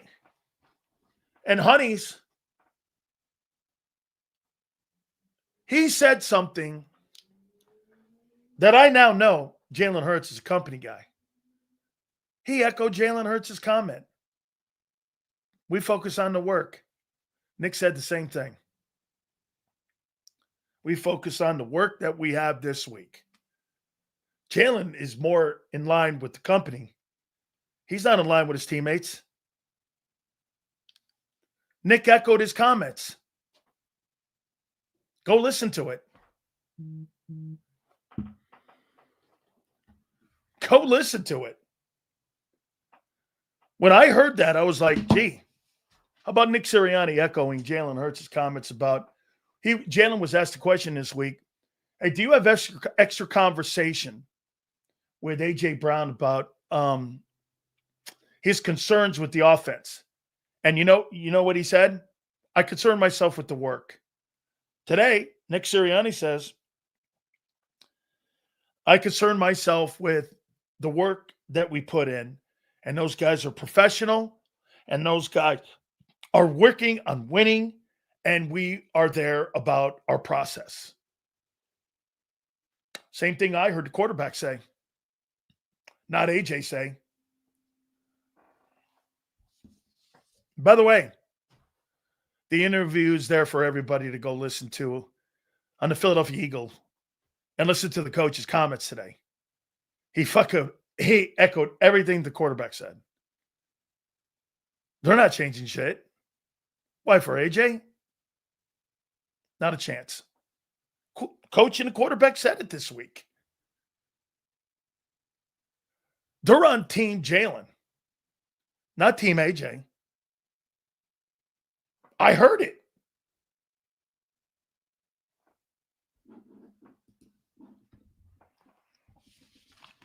Shh. I'm not supposed to be telling you this. Shh. I pee in other places that have people that walk into the building. I'm not supposed to be saying this to you. Quarterback and the head coach are on the same page. The quarterback and the receivers and who knows who else are not. And you can make it whatever you want. I heard it. I saw it. There was only one guy walking shit back this week. And that's the receiver. Then again, this is old news. That guy will do 5 more 2-steps coming this year. Come on, man. Don't be dumb and don't be gullible. Sills, I don't have any problem with someone being a company guy in the press. I don't either. I'm with you, man. I would want to know what happens in team meetings in the locker room. Well, here, you know how you know? I'll tell you flat out. Curtis, you know how you know? Their approach on Sunday. No words I could bring you, or no words anybody could bring you. Well, we'll find out on Sunday. What people are not liking is this. What they're seeing, they don't want to believe that when I say something like this, well, if this guy's a Super Bowl MVP and he's so fucking good, and they're only worried about turnovers, well, fuck, man. Passing game's atrocious. They must be worried about somebody. Who? AJ? It's either AJ or Hurts turning the ball over. Who are they worried about? And if you say Hurts, people make excuses for it. If you say AJ, they're kind of okay with it because you know what they're now doing? Oh, well, that's just AJ. It's like they're afraid to say anything or have any constructive criticism for Jalen. I told you how I felt about him. He said my fucking MVP conversation. Everybody's open to criticism here. That doesn't mean they're not winning. It doesn't mean they're not going to have a chance to do great things. But don't fucking sit around and make excuses for people. When somebody in the organization says our number one priority is not turning the ball over, your passing game's the worst in the league, next to Tennessee's, and your offense is 30th, and they're worried about turnovers, and you know what you hear people say? Well, it's not that they don't believe in Hurts. Well, who the fuck don't they believe in then? There's only one guy that throws the ball.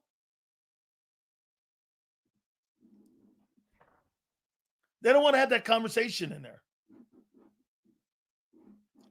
And again, that's Jalen at the end of the day is right. I'm beating teams with 100 yards of passing and 60 yards throwing. Okay? AJ's moaning and bitching. At the end of the day, well, I'm not on your side here, kid. I don't believe he's on his side. I heard Nick Sirianni. I wrote it down here. I fucking have Nick Sirianni saying, A.J. Brown and Jalen Hurts are working to be on the same page, and they are working to be winners, and they are working to make sure the message of our process is to make sure we're all on the same page. Funny, I heard Jalen Hurts say that 2 days ago. I didn't hear A.J. Brown fucking talking like this. What was this, a prepared speech by the White House press secretary? Holy shit. So again, to sit there and think you're going to go into that Denver game and all of a sudden do something different. Like I said, look at this. I got 3 pages of Nick talking about his process and how they believe in winning football games.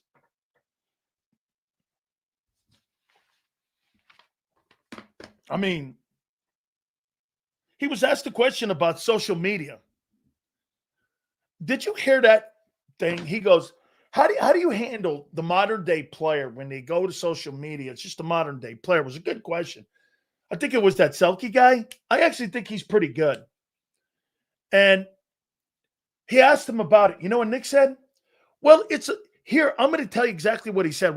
So, Nick, how do you handle your players today when it comes to social media? You know what he goes and says? He goes, well, it's a form of expression, and I don't have social media accounts.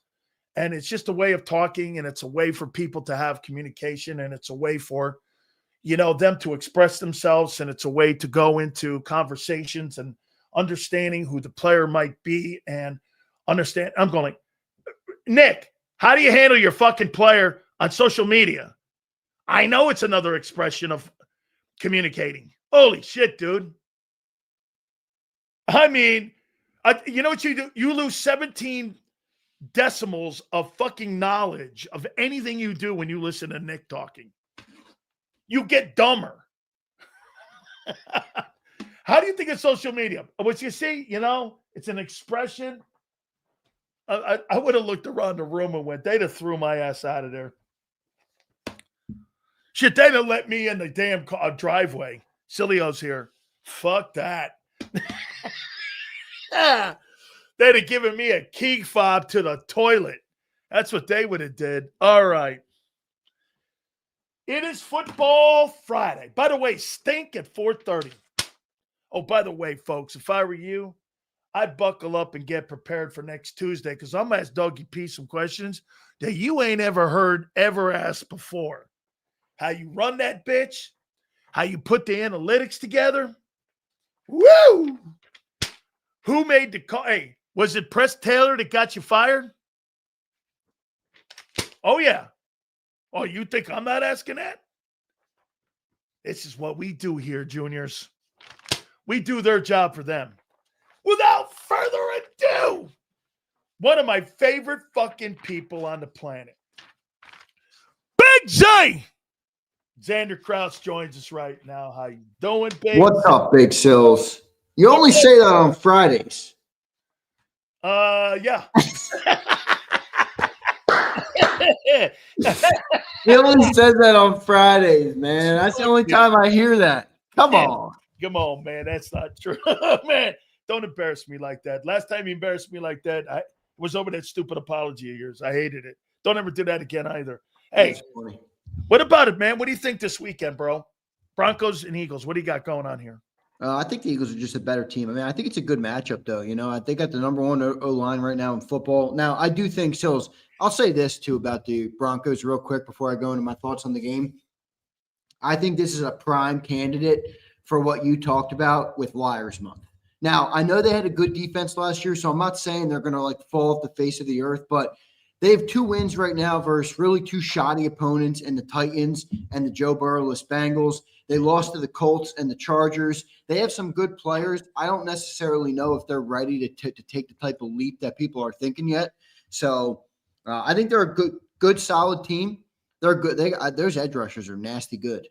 But don't we kind of have the best serum for that? You know what I mean? So they have 2 really good edge rushers that are really quick, really fast. So, but it's going to be a good matchup. And then my question, obviously, is just, I know people don't want to admit this, but everybody will admit this one way or the other at some point. We're all watching the offense.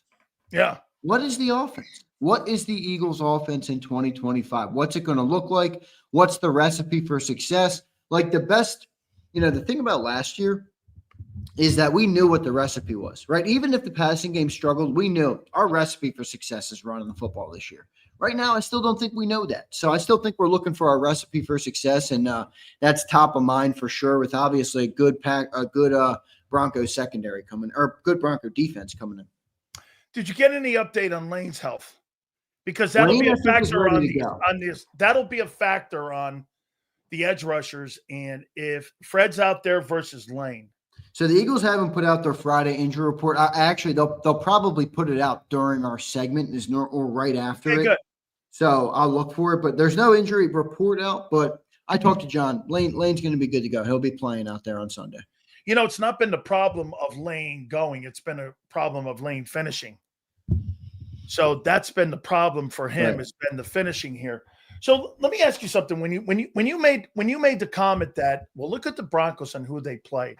That's a fair comment because I said that about the Bucs last week. But let me show you something here. So do you agree that the interior of the offensive line of the Philadelphia Eagles has been hurt because of injuries? Eagles interior? Yeah.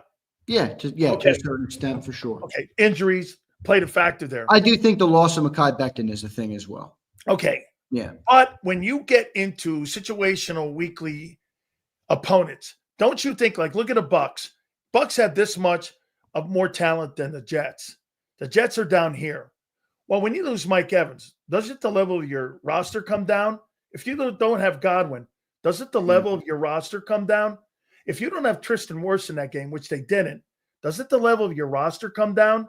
And if you don't have Kalijah Kancey, aren't we talking about rosters that are almost compatible due to injury, that you lower the level of the strength of your roster? So week to week, I think it depends a lot who's playing. So when you tell me Tennessee, and I'm not telling you, Tennessee's got the worst roster in pro football. I give you that. Okay? So to me, I'm always a little nervous because depending on how healthy the Broncos have been, and they've been banged up a little bit themselves over the first month of the season. So I'm always kind of concerned myself on who played, who didn't play, how much did you lower your level of play because of injuries. Right. We would all agree that the level of play for the Eagles has been lowered by some key situational injuries in these first 4 weeks. We not agree? No, yeah, I do. I do agree. I mean, you're looking at that. It's always a little flawed with me sometimes because I want to know who played. So I hear you. You also said last week there's no excuses, and that's still the bottom line. I think there's more excuses for your defense to be wobbling and be playing and be okay than it is for that. In general. Yeah, right. You're talking about the way the game within the game, right? And that I agree with 100%. But at the end of the day, there's no excuses. You got to win. There's no excuses for that offense to be where it's at right now. I mean, I don't. That's the biggest thing. I mean, this offense should be better than this. You shouldn't need as great as it is, but you shouldn't need your defense and your special teams to win you the games like they have right now. I mean, you're the 31st ranked, but look. It's early still. Like, it's real early. Like we had no idea what we were at this time last year. No clue. Many of us were sounding the alarm after the 2-2 start. We dropped the game at home, dropped the 2-2. I mean, we lost to the Falcons and the Bucs. So, at the end of the day, I am going to give them time, but it's fair to say we haven't found our offensive identity yet in 2025, right? And that's why I said coming into this game, it's the number one thing I'm still watching. I mean, like 16 quarters of football right now, correct? I mean, now you're making trends of what you're doing going into this football game. Do you think they're going to change their style of play in this game? They're going to try and get to a more balanced version of this thing. I think it's not going to be because they listen to us or they want to. I think it's going to be because of necessity. Because if you keep putting up this little offensive output, eventually, I think it's fair to say you'd probably get burned in one of the games. Now, you could make the argument they're 20-1 and maybe they won't get burned. It's certainly possible, but you would think eventually that would bite you and that would maybe push the Eagles to try and expand and be better at it, which, again, I think would help. We're talking about a team that we don't even want them playing their best right now. The best part about where we are is we've nowhere near our potential and we're still 4-0. So if they can get closer to that potential each week, then I think you're in good shape. But what is it going to take for them to push there? Because I do think one of the big things of this week's story with A.J. Brown that, not a lot of people factored in was the organization might be stubborn to the point of that's why A.J. went to social. And again, we've had this argument all week. Of course, he shouldn't have went to Twitter. But his way of getting it out in a moment where he didn't feel like he was being heard, is because of that. So it might take them losing to try and reach a more balanced approach. But I don't know if that's a good thing or not. I mean, I don't know how to look at it. I do think they're going to have to evolve. I mean, I wrote an article this week on JAKIB Sports. I know that sounds losing crazy, blows anytime, bro. That's not me. I don't like that losing. I'm not saying either. I'm just saying the Eagles are stubborn to the point of they might not change or try and evolve. Well, you're right. Something like that happens. You're right. I wrote an article this week, though. I mean, the 2025 Eagles are going to have to win a different way. And I believe that. Maybe I get proven wrong and they can win with 100 yards passing a game. I don't know. Maybe they can. Sounds crazy to me, but I guess it's possible. Without that number one running game and without that number one defense, which won't be the number one defense if the offense doesn't get going. Too many 3-and-outs right now, too inconsistent, and I think they're going to have to pass the ball a little bit and not be Joe Burrow. Again, just be a little more balanced, Get A.J. Brown the ball, get Devontae Smith the ball, run a consistent offense, work in the running game, maybe a couple play action plays here and there. I mean, you don't have to be bottom 5 in play action, bottom 5 in motion, bottom 5 in passing. How many categories can we be bottom 5 in? Back a couple years ago, people forget this. Nick used to come up to the podium. And what's one of the things Nick would say? Well, you certainly don't want to be bottom 5 in any category, no matter what it is. Now it's like they're bottom 5 in 10 categories on offense and nobody cares. It's like, well, they do care and they want to get better at it. So we'll see. But it's definitely something that's going to have to evolve as we keep going. Okay.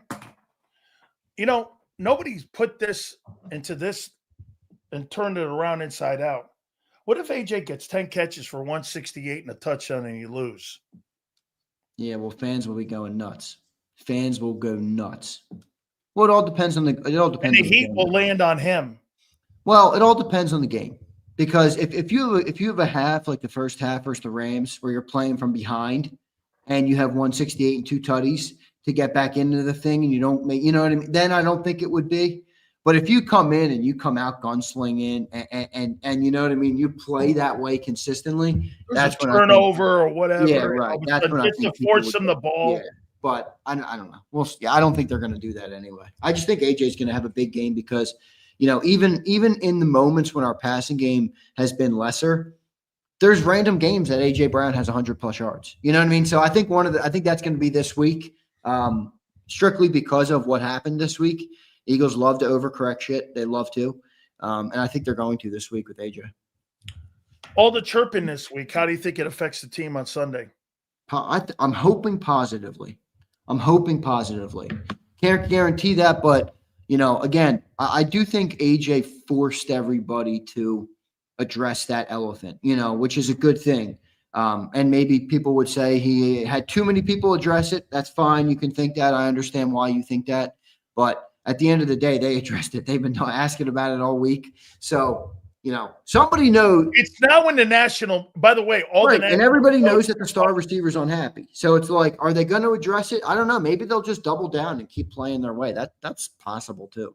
You know what Rick Stroud said this morning in Tampa about the Eagles? No, what's that? He's a Hall of Fame writer who covers the Bucs for the Tampa. I think we've had Rick on before. We have, right? Yeah. Tampa Bay Tribune, the Tampa Bay Times. You know what he said? What the hell are these people in Philadelphia bitching about? They're 20-1 and they're 4-0. They just beat us. Jesus, lighten up. I mean, what are you doing? Well, we're Philadelphia. Hey, Rick, with all due respect, bro, like keep your Tampa fucking mentality and keep it down there. I don't give a rat's ass. What does Rick Stroud know? Wait. No, he wasn't talking shit on you. He was wondering why people were bitching about you. Welcome to Philadelphia. Look at it. See, you know what makes Xander great in Philadelphians right here? You're not happy either way. No, that's not true. Oh, no, don't say that. You're Not happy either way, you're win not or lose. fucking happy Oh, either man. way, man. What do you mean? All right. You want no, because at the end of the day, the pinnacle is what creates the ultimate success as from gauged by a fan. Like you have to enjoy the process. I agree with that. Like enjoy each season because one day, I'm going to be 6 feet under and I'm not going to be able to watch Eagles football. So from that perspective, I do try and stay grounded in the sense of, yeah, you got to enjoy it. But, when you're talking about, things that you can have pride in as a fan or be proud of, and use as ammo when you're battling Cowboy fans and all, you know what I mean? Or big sills, you're talking about Super Bowls. I can't even use 22 as a leg to stand on with you because we lost. So you got to win. But you're right. I shouldn't be so miserable, I guess. Rick Stroud. Worry about Tampa, dude. Whoever the hell it is. That's what I hate the guy too. It's all good. Hey, so I heard something today from Nick. Let me read it to you. It was the first question actually asked. All the noise this week, Nick. Paraphrasing that part of it. What's the message you're trying to send? He goes, well, I just want to always make sure that we're stressing the process and that we're always working to get the work in. And we're always working at making sure we're working for wins. He was also asked about the relationship with Jalen Hurts and A.J. Brown, and he said this. Well, these guys are professionals. That doesn't say anything about friends. These guys are professionals. They want to win. Their energy and their hunger to win, we all want to be on the same page, and we all want to press the process. I heard the quarterback the other day go, we are worried about the work and the process.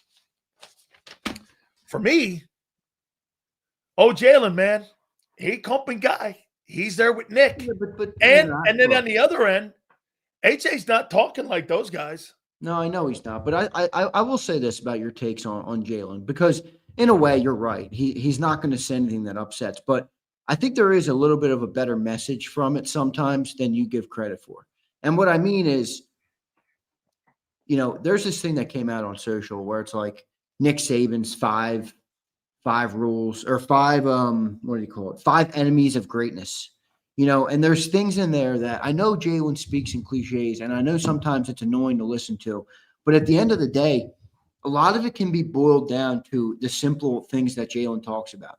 The minute you think you've arrived, you start to decline. That's what Nick Saban used to preach. You know what I mean? So I do think in a way, that's why I said to you the other day, I think Jalen and AJ are actually a good tandem of leaders. They're very different. AJ is going to make everybody address the elephant in the room of getting better and what the problem is, clearly. However he does it. Jalen's going to be the guy that focuses on the process and day in and day out, not letting the circumstances get you off the big vision, things like that. And I think Jalen does possess a lot of that from the Nick Saban school. Apparently his father, who was a coach, is very similar in that regard. So Jalen's been coached in that.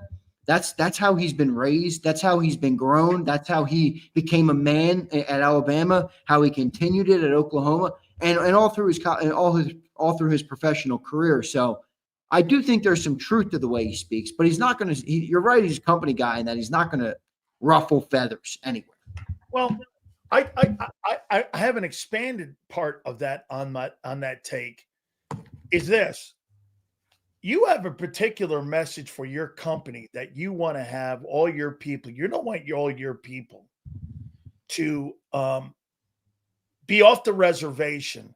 And I'm not saying that you want people to have the same opinions as you, Xander, because I've never heard that in my entire life being on this network. It's the only place I've ever worked where that's never been the case. However, if I were going on the air here, undermining your leadership and running this place and telling you how fucking bad you were, sure, or I was pretending to be somebody that was like some people what we've had here before, that's counterproductive. And yeah, I get that. My point is here with doesn't AJ's words, and I'm not saying he's undermining, but doesn't that hurts his leadership abilities in the locker room? When you got one guy's approach here and you're trying to get to the same place. Wait, well, they're trying to get to the same place. They're two different messages. Well, How does all right, so that not undermine who the leader of the team is supposed to be? If Jalen Hurts is the face of the team and the face of Jordan, how in the world do you think that one guy going to social media, posting, having to walk back an apology for being a guy who went out there and said all these things, and Hurts going the company line over here, you're not on the same page with the messaging. So it's a tough comp because JAKIB is such a small entity, but I understand where you're going with it. But the thing I'd push back on would be this. You got a C on AJ's jersey. So I think of it more like a board of directors. One board member has this, one board member has this.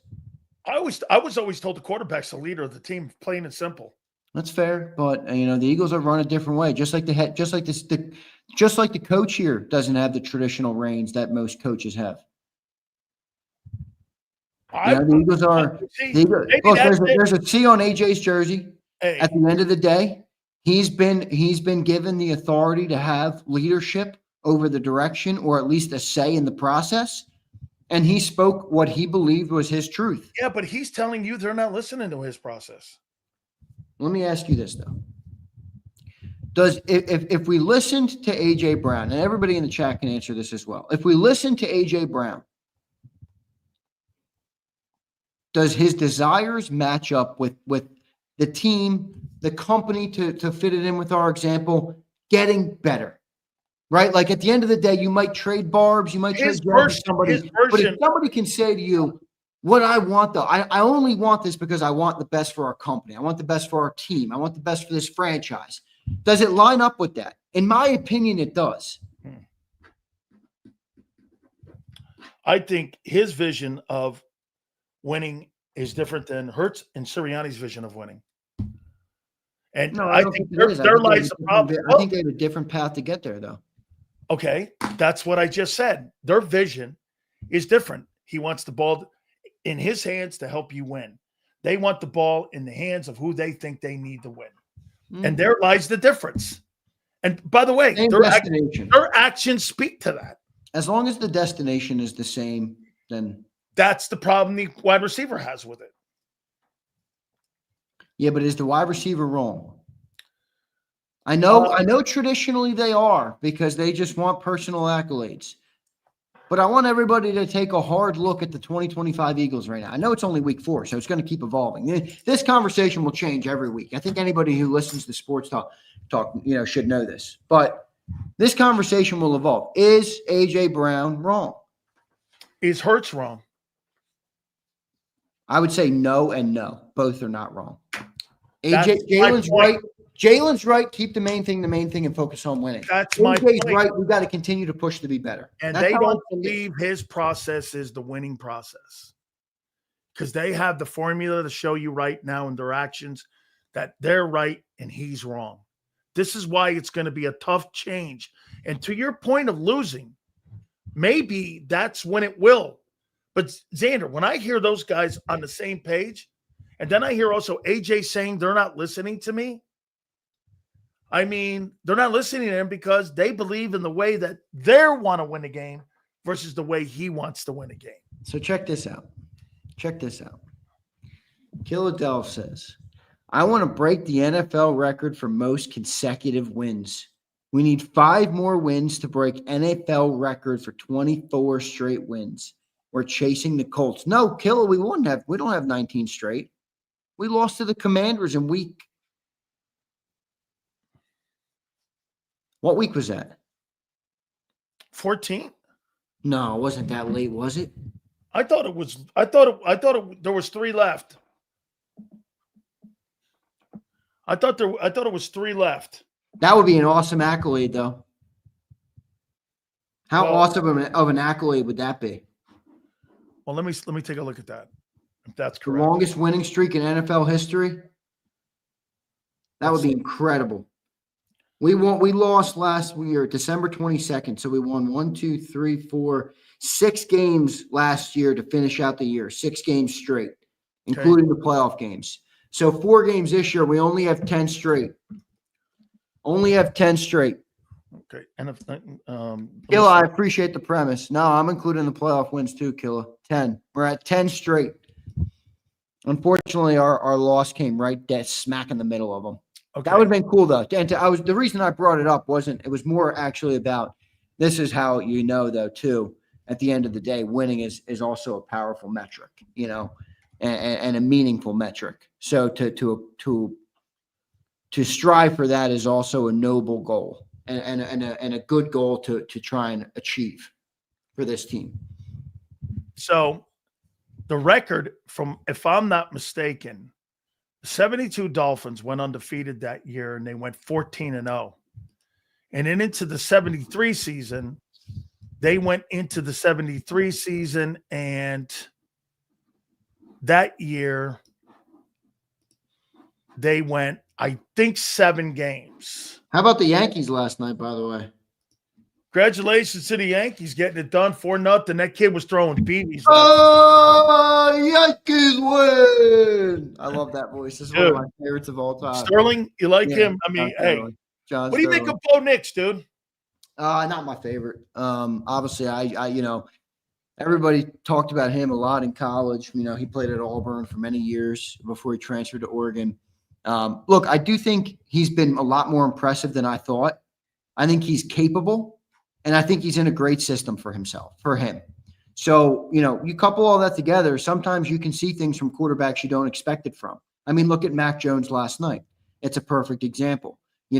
Mac Jones in New England, nobody would ever have thought would ever be successful.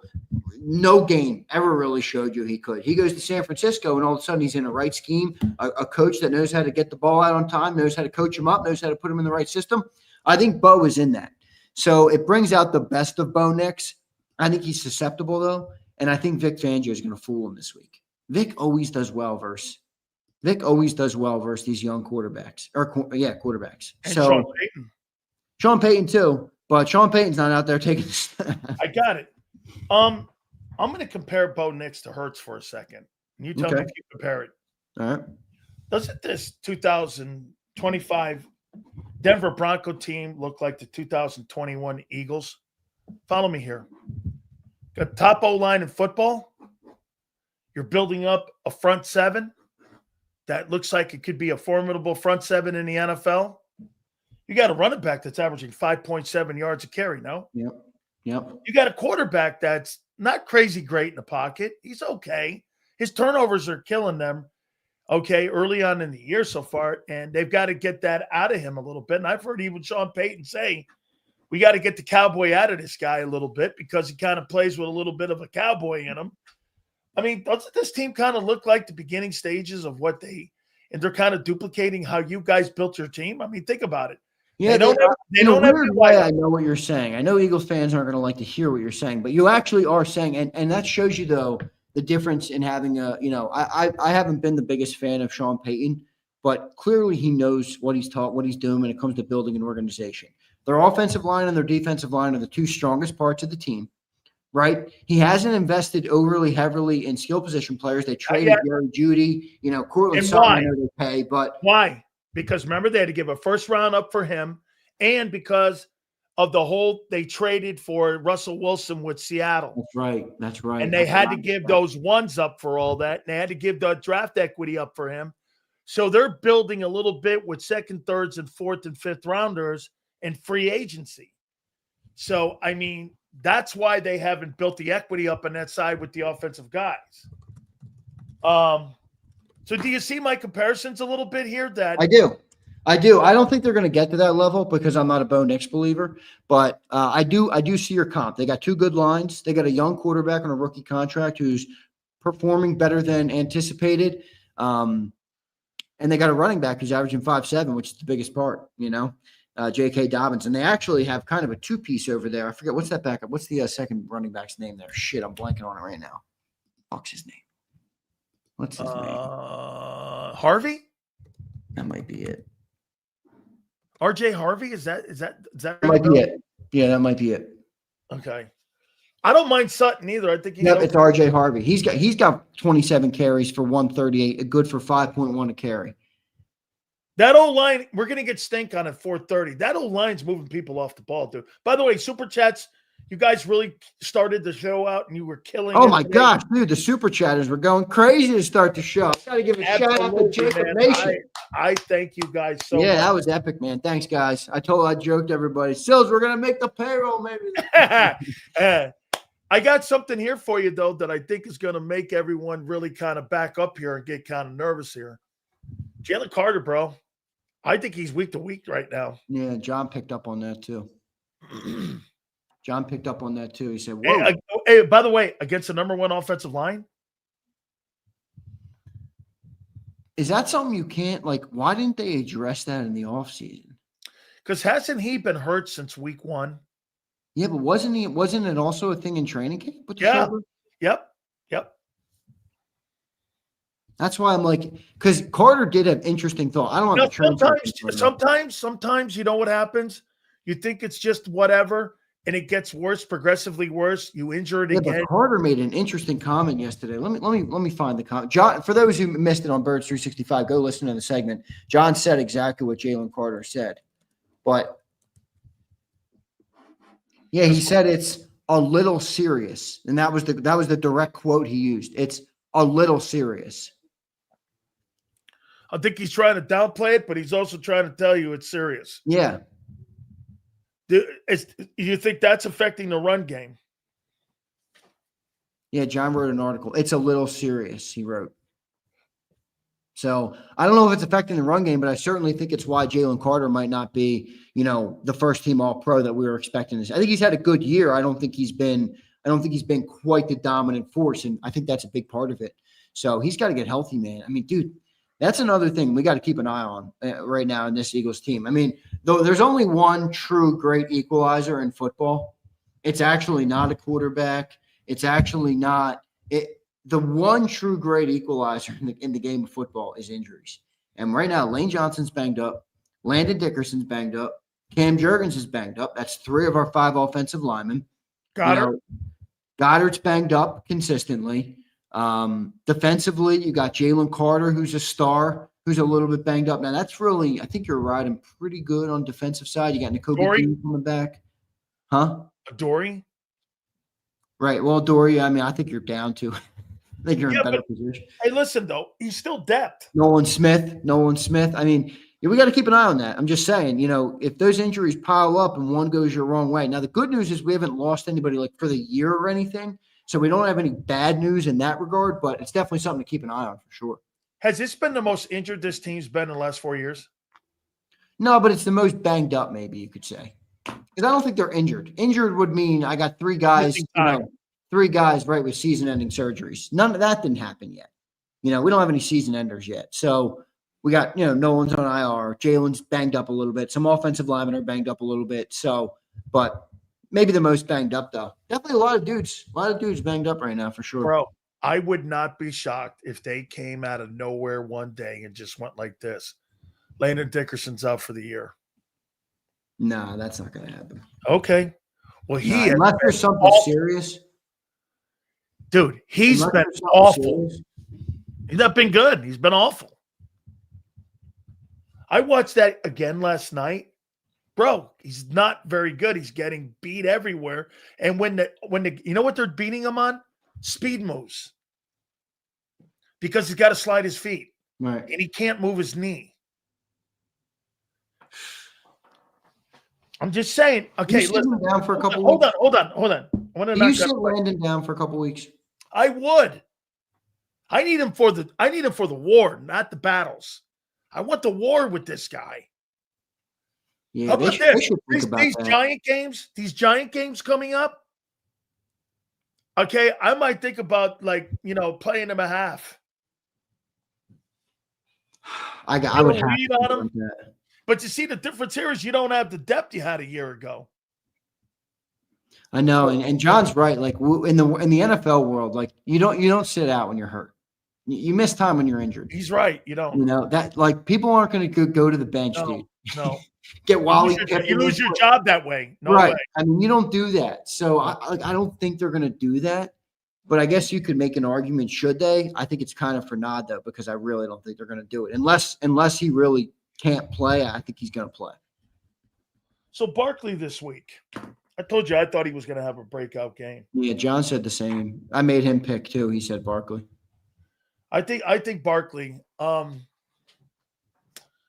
if Barkley goes through another week, like he's gone through the first 4, is it time for concern? Let's say week 9. Week 9, you're going to wait that long? Well, I mean, I think you got to give it an opportunity. I mean, Saquon is probably not reaching the Saquon had almost 1,000 yards by week 9 last year. Well, what's he got now? Let's take a look at that. 250?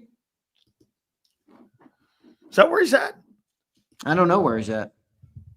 Well, he's averaging right now 60 yards a game. So, I mean, he's in that. He's in that 237 right now. Okay, 237 over 8 is 4. So you go from 1,000 yards to 400. 460, yeah. 460. Yeah, that wouldn't be great. I mean, I think he's better than that. I think he's going to have a breakout game. I think he's going to get past that number. But look, is it Saquon or is it the offensive line? Like, what's the answer? I know it's both. I have no indication it's Saquon. Me too. So I it's tough for me to say Saquon's not going to explode at 1 week. I mean, if this offensive line can find its rhythm. I mentioned earlier Mekhi Becton. I'm going to bring him back up for a second. I don't think individually the loss of Mekhi Becton has been massive in terms of Steen's played actually well. He's graded out pretty well. He hasn't been getting cooked or anything. Like it hasn't been a liability out there. But I think what you lost is right. You lost the level of he depleted people in the run game. And then you also lost a little bit of the cohesion, right? When you have a historic offensive line, sometimes you can replace a player with the same exact production, but the end result or the unit at large won't be the same. You can't just replace an ingredient. And I think that's the biggest missing thing there, with Juergens to Steen versus Juergens. The aura.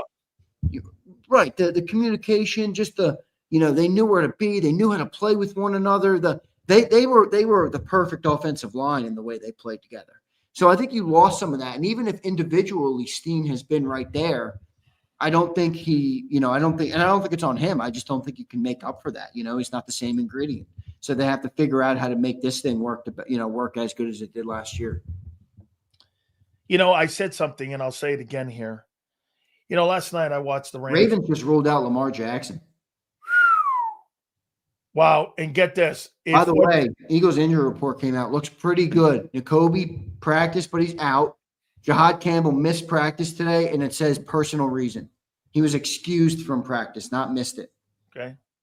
So I don't know what that means other than DNC personal reason for it's probably a family thing. That's good. Good to know. Let me see. Let me hear this with Denver. See, Denver's back a couple hours. I don't think they're going to put out their injury report till a little later.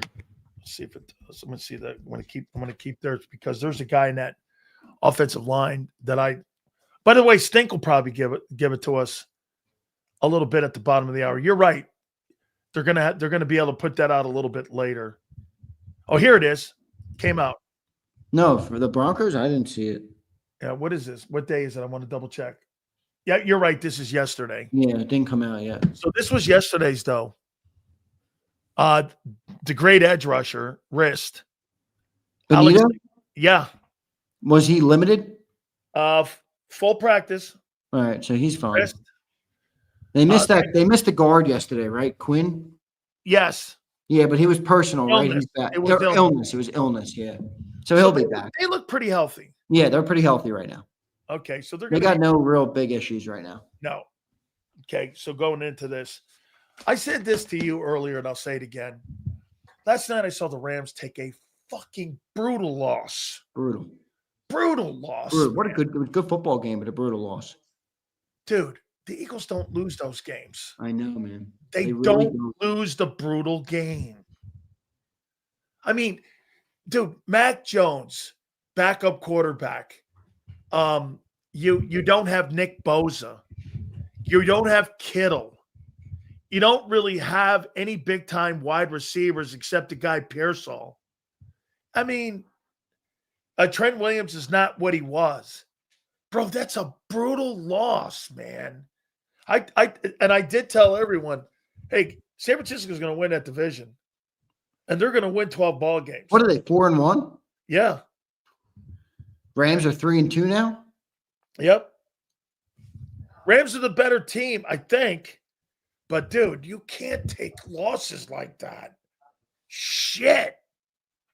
You walk back on that. It's dude. so true. It's so true. I mean, that dude, Kyron Williams, is good. And it's a divisional game. Dude, they should have iced that game though when he fumbled with 50 seconds left or a minute left, whatever it was in regulation. That was such a bad turnover, man.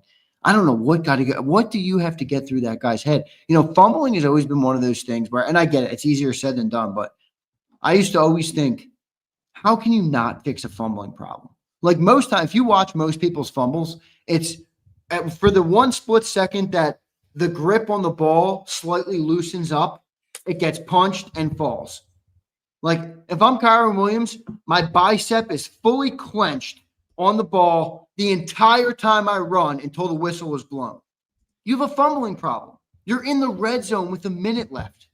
How do you let it go? But I get it. It's easier said than done. I understand that. But he's got a bad fumble problem, man. That was a bad fumble. Bad fumble. And I'll give you this. Do you know one of the greatest running backs in history when it came to football security? It's Emmitt Smith. One of the reasons why Emmitt Smith is the greatest running back statistically and with the championships and the Super Bowls, he never fumbled the ball. Right. Yeah, it's tough. I get it. It's tough. Look at Senor. I want to see Xander hold on to the ball after getting punched in the face. Touche, senorita. Touche. I'll tell you one secret thing about fumbles, man. Stay out of the way. Dude, you want to get yourself killed? You want to get yourself have something broke? Go after a fumble, bro. And when you got 300-pound guys fucking diving at that thing, I've seen more guys lose limbs in those piles, man. It's brutal. Than anything you want in your entire life. All right, let's get to these supers. Mark Schlereth will join us at the bottom of the hour. Hey, Senor, you know what the difference between me and an NFL running back is? Is I'm not getting paid multiple millions of dollars to tote the rock. All right. But I hear you. I appreciate it. Abe says O-line last year made people question Dallas 90s O-line. Yeah. Yeah. I compared it and I said at times it looked better. The only thing that I would give the Dallas O-line more kudos over you is they did it in a 3-year or 4-year span where they won 3 Super Bowls. The Cowboy line was more consistent when it came to being a dominant football team and wins and Super Bowl wins. If you put another Super Bowl together and you win it, now you're starting to talk about being the greatest O-line of all time. Man, I want so bad for this team to keep making history. I really do, man. I want our era. The Cowboys got their era. The Commanders got their era. Even the Giants have their era. Chiefs. I want the Eagles' era.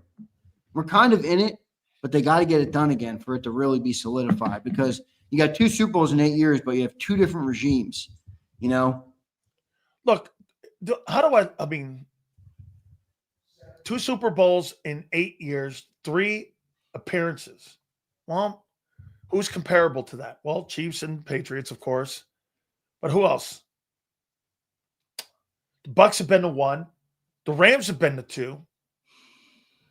You've been to 3 in an 8-year span, right? But you got to win those Super Bowls, dude. Yeah, been to 3.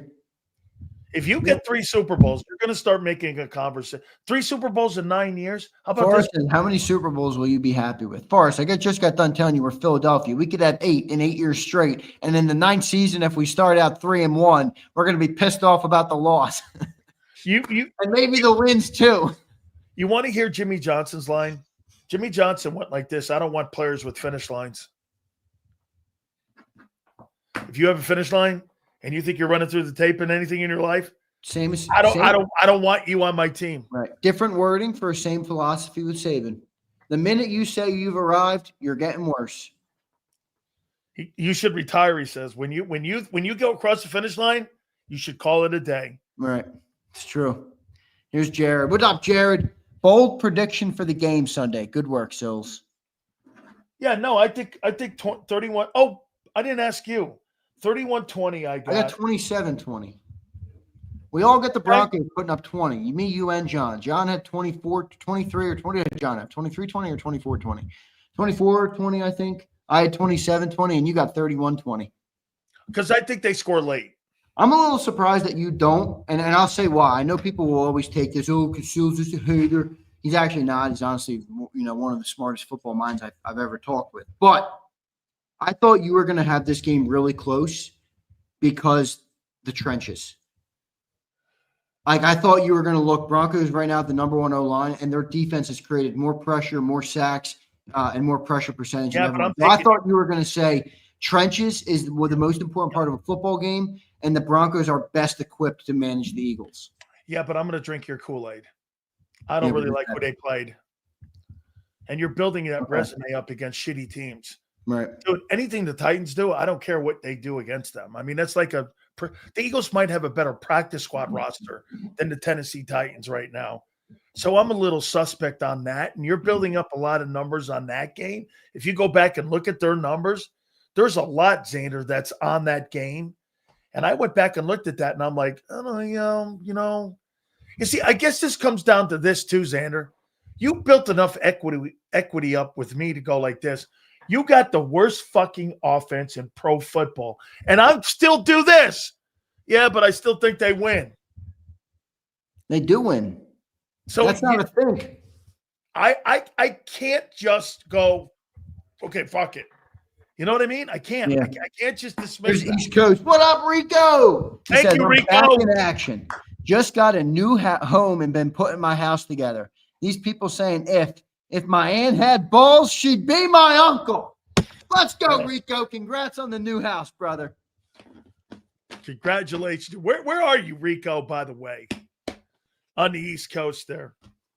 Coast, so you think this game's close, huh? No, I have 27-20. That's my prediction. But I do think, the Eagles are going to have to play a good game. I think they're going to have to play a good game. Because the Broncos, this is a fourth quarter game? I don't know. I mean, the Eagles are tough to predict right now because of just the unpredictability of their, like, even half to half. I mean, half to half right now is hard to make. And you can have the greatest half of football you've ever seen, go into halftime and say, I have no idea what they're going to be in the second half. I mean, they're a weird team like that. So it's tough to think about. Well, let me throw this at you. I got Jalen Hurts 150 yards passing, 65 rushing, and 2 touchdowns. Say that again? I have 150 yards passing, 65 rushing, and 2 touchdowns. Sounds about right. Sounds about Jalen Hurts. Okay. What do you got? I'm gonna say Hurts throws for like 220 this week. That'd be a pretty good number for him. I think it's going to be a little up just because I have AJ having a big game at 120, 125. I know I said 150, but I was obviously a little bit of a Sileo sensationalism. Yeah, I think he has a 120 game. I mean, I think that's right where he's going to be. Maybe a 106, 108, somewhere in that range. And I think Jalen. And that offense, that would be enormous. Yeah, and I think, look, I've been saying this from week one. I'm not asking for prolific. Yeah. I'm asking for 200 passing yards a game. If you have 200 passing yards a game, I believe we can be one of the best offenses in football. Because it will unlock the run, in my opinion. It will open everything up. Jalen will be able to use his legs more. I think everything will work a little bit better. So that's what I've been consistent on that. 200 is 3,400 passing yards a year. Right. Okay. He's below that. Yeah, big time. He's at 2,500 right now. What's for Devontae? What do you think for Devontae? 65, 75, somewhere in there. I don't know. Devontae, the thing I love about Devontae is you never know when Devontae could go off at any moment. Sometimes I think we forget about Devontae because we focus so much on AJ as being such a good target. But if you look at all of the best catches of the last 4 years of the Eagles, I'd say 70% of them are Devontae. 60 probably, 65%.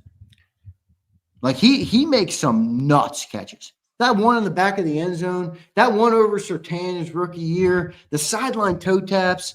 I mean, Devontae's had some insane catches. Like, he's capable, I think, of so much. You know, I know this is people. I know fans are not going to like this comment, but I love our team. Please don't take it like a psycho. As a football fan, I would love to see what Devontae would be able to do as a receiver one in a pass happy offense. I think he's capable of so much. I just wrote this down. Do you think he's the most underutilized wide receiver in pro football? You could maybe make that argument. I truly believe he's that good, but I don't believe he's ever been able to showcase it. You think he's better than T. Higgins? I think if given the opportunity, yes, he's better than T. Higgins. T. Higgins can't do what Devontae can do. I really believe that. So I believe he's you don't think he's Jamar Chase or Neighbors, do you? No, because I think Jamar is a little bit more of a physically imposing receiver, where he has the technique, the route running, the talent in the catch game, and also he's an imposing guy. I think Devontae lacks that a little bit just from his build. But I mean, can I tell you who he reminds me of? He can run routes with the best of them. He can toe tap with the best of them. He's got hands like the best of them. I mean, Devontae's got everything you want and a great mentality. Can I tell you who he reminds me of? I think of him like a Marvin Harrison Jr. Like that's a good comp. I think Marvin Harrison Jr. I think the world of Marvin Harrison Jr. Dude, I do. I think the world of that guy. You're talking about Marvin Harrison's dad.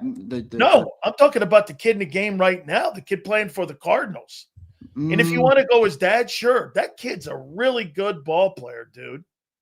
Yeah, Marvin's just bigger, but he catches the football like I see what you're saying with it. Marvin Harrison Jr. They run routes the same way. He played at the prep, you know that, right? St. Joe's Prep, Marvin Harrison Jr. I did not know that. Yeah, he's a St. Joe's Prep guy. Bro, how about McCaffrey and what McCaffrey looks like again? That dude's a good football player. Dude, when he's healthy, is he not a fucking freak show? That dude's rare. That dude's rare. He is some ball player. You got to stay healthy, man. You got to stay healthy. You totally do. What'd you make of your boy Mac Jones last night? Great, man. Look, I know Mac Jones is capable of that. Remember, we just talked about Devontae. You can't win a Heisman Trophy as a wide receiver without a good vehicle for the football. All right? In the right system, Mac Jones can deliver the ball. This is Mac Jones' best traits. He's tremendous at reading a defense. I mean, he does it in sec. It comes to him easy. He gets the ball out on time. And he's pretty accurate. He doesn't do any of the flashy stuff. Doesn't have the biggest arm in the world. Can't run. But if you put him in the right offense, man, he's going to thrive. Obviously, at Alabama, he had incredible receivers. He had Jalen Waddle, who got hurt that year. Devontae Smith. I mean, they had Jerry Jeudy. They had Henry Ruggs. They had tons of – I don't think Ruggs was there when Mac Jones was playing. I forget who it was. But I know it was Smitty and Waddle got hurt, I believe, that year. And then Devontae went on to win the Heisman. I forget who was the third. It might have been Mechie, actually, that year. I thought there was somebody else in the room, too. Well, the couple years before that, there were. Okay. There was Ruggs. There was, because a couple years prior would have been Calvin Ridley. That's it. Jerry Ridley. Jeudy. Yeah, they had a bunch, man. They had a bunch. They have a lot of great receivers. What do you think Kyle Shanahan would be as an offensive coordinator in Philadelphia with these guys? Would he like Jalen? Well, he tried recruiting a guy like Jalen and Trey Lance. Did he or did John Lynch and Jed York? I have been told that John was over. It was about the owner and the head coach because Mike Shanahan has a lot of say with Jed York. Okay? And I think it had a lot to do with that. I can ask Stink that. Let me read one more super chat and then we'll get to Stink. William says, thanks for the $10, brother. Appreciate it. I tell you what, this is the wrong week to force the passing game. Need to do our best to play a balanced game. If you're going to force it, do it against the Giants. Surtain isn't a rookie anymore. It's true. This is a good – Packers got great pass rush, and they got good secondary. They're good defense, man. It's going to be a tough game. It is a tough game to kind of correct the issues the Eagles have talked about, offensively, for sure. And I'll tell you this, the kid Zach Allen played in my conference in Connecticut. He went to New Canaan High. I kind of know the kid. I think he started in Arizona, if I'm not mistaken. Went to Boston College. He's a pretty good football player, man. They've done a nice job in that front seven. They've done a nice job on the back end. And dude, coming out now, whatever you think of PFF, that offensive line is number one. Dude, now when Stink played there, they had a dude by the name of Alex Gibb. This guy was the creator of the zone block. Bro, it was one of the best O-lines. And when Stink played, we're going to bring him up here in a second. Yeah, they didn't have 350-pound dudes. They had 287, right, 390-pound guys, but they could roll. No doubt. All right, so good show, man. Dudes, man. All right, guys. I appreciate you, brother. Yeah, I mean, thank you, brother. You got it, man. I've never seen a team bitch more about being 4-0 in my entire life. Now, here, I call September Liars Month. It's a liar's month. Nobody knows what the hell you're looking at until you start getting trends. Most of you football analysts out there, or you're pretending football analysts, and you geeks out there that are fantasy guys, you call them stats. A guy like me and Mark Schlereth call these tendencies. What are we doing for the last 4 games? Common opponents. Go back a couple years, maybe somebody you played that was common. Shane Steichen and that Colts team, with the way that they run. Danny Dimes, a little bit like Jalen Hurts. That's a kind of common opponent that you could take. So they play this Bronco team. Who are they? I think this Bronco team reminds me of the 21 Eagles. Great O-line, good front seven, secondary, and a quarterback that makes plays, still has the cowboy in him. With all that being said, one of the guys I love talking to, man, is he so good, and he always finds time for me, man. Super Bowl champion, played with the Washington Commanders. I hate to do it to everybody, but I still say Redskins. And played with the Broncos with Fox Sports now, does a great show. If you ever check it out in Denver, the Sports Talk Radio there, our friend Mark Schlereth, he joins us now. Stink, how you doing, bro? I'm good, Dan, man. How are you, brother? Holy cow, I see a USF Bull shirt on you. Oh yeah, my son is the pitching coach at University of South Florida. Get out of here! I just had Rob Higgins on my Tampa show. I do a Tampa morning radio show as well, and so I had Rob Higgins, who's been named the new CEO. I had Alex Golishan. We were talking about it. That is a great baseball. It's a great baseball program, and you'll love this thing. The guy who was one of my dearest friends who set up the athletic department, who passed away years ago, was Leroy Selman. Okay. He built the sports program and was the athletic director, and they're doing great things right now in the American Conference, man. I really like what they're doing there. I love their stadium. It's so unique because the baseball stadium is a baseball on one side. There's a common walk area, and then the softball stadium is on the opposite side. And so there's common grounds, and it's just really cool. It's a really unique place. I spent all spring, from February on. I was out there every other week watching my son, watching him, direct the pitchers, and had a great year. Had 3 kids that really didn't really pitch very much the year before get drafted. So it was fun. It was a very successful season, and look forward to this coming year. You need any help with any hookups, man? I got a ton of them down there for you, too. All right. I got you hooked up here. Hook me up on this. So why all the complaining in Philadelphia Eagle land? And I think you and I look at records, and especially in September, we look at it and go, players don't really look at the records. They look at the play and how they're playing. They're 30th in offense right now. They're 31st in passing. A year ago, they were number 1 in running. Now they're about 16th, I think it is, in rushing. Is this what they're going through right now? I mean, they've won 20 of 21, Stink. I mean, God forbid. Yeah. Here we are complaining. Tell me what you see with this Eagle team. Well, I think a couple of things. I think Landon Dickerson hasn't been fully healthy, and that guy's a beast at left guard. They lost Mekhi Becton to free agency, went to the Chargers. That dude would roll off the ball.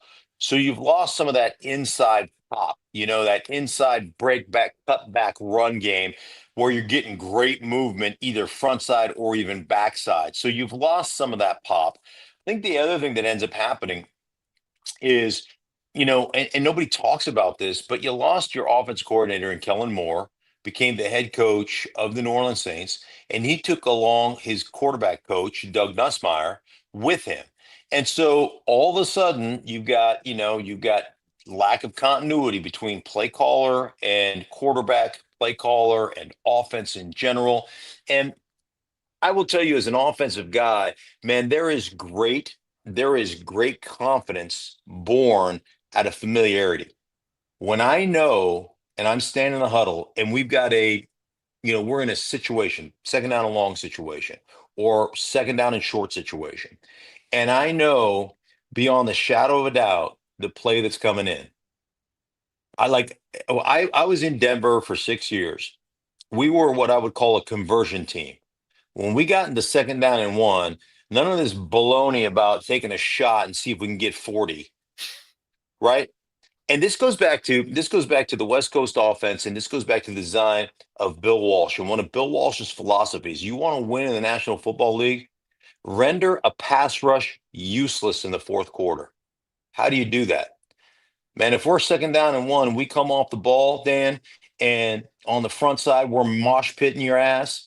And on the backside, we're cutting you down and making you get off the ground. And we do that enough times. You know what you're not very good at?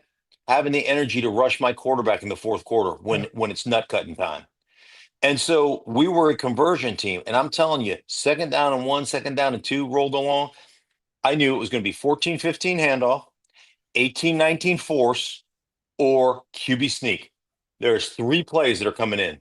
Not this, hey, we're gonna boot and no, we're gonna beat you up. Oh, not let's play the quick game and run, let's run a curl flat and let's try to get the flat out there. Like, oh, let's throw a bubble screen, that'd be great. Or let's run a jet sweep. Wouldn't that be tricky? You know what we're gonna do? We're gonna wear your ass out. And so you lose a coordinator, you lose a quarterback coach, man, there's a lack of continuity. There's a lack of that understanding that you're developing right now. And like, here's when you know you're good: when you haven't played great and you're 30th on offense and you find a way to win games late. And they've made plays, man. Go back to that game where they beat the Rams. You know what they did in the fourth quarter? They made plays on the offensive side of the ball. They got touchdowns to Devontae Smith. They got a touchdown to A.J. Brown. Like, they got touchdowns at the end of that game. Forget about the block kick, which was awesome, in the return by Davis. They made their plays on the offensive side of the ball. So when push comes to shove, they just know how to make a play in crunch time. And that's the difference between teams that win and teams that don't win, or trying to learn how to win. They don't make those plays when it's rubber meets the road time. I talked this morning to Steve DeBerg, and he said something interesting to me. Steve DeBerg played 18 years in the NFL, numerous coordinators, Dan Reeves, all the guys he's had. You know what he said to me about teams like the Broncos and the Eagles? He goes, I'll tell you what, you have an advantage over the rest of the league. The league is built on stopping the pass game. And the linebackers today in the National Football League stink.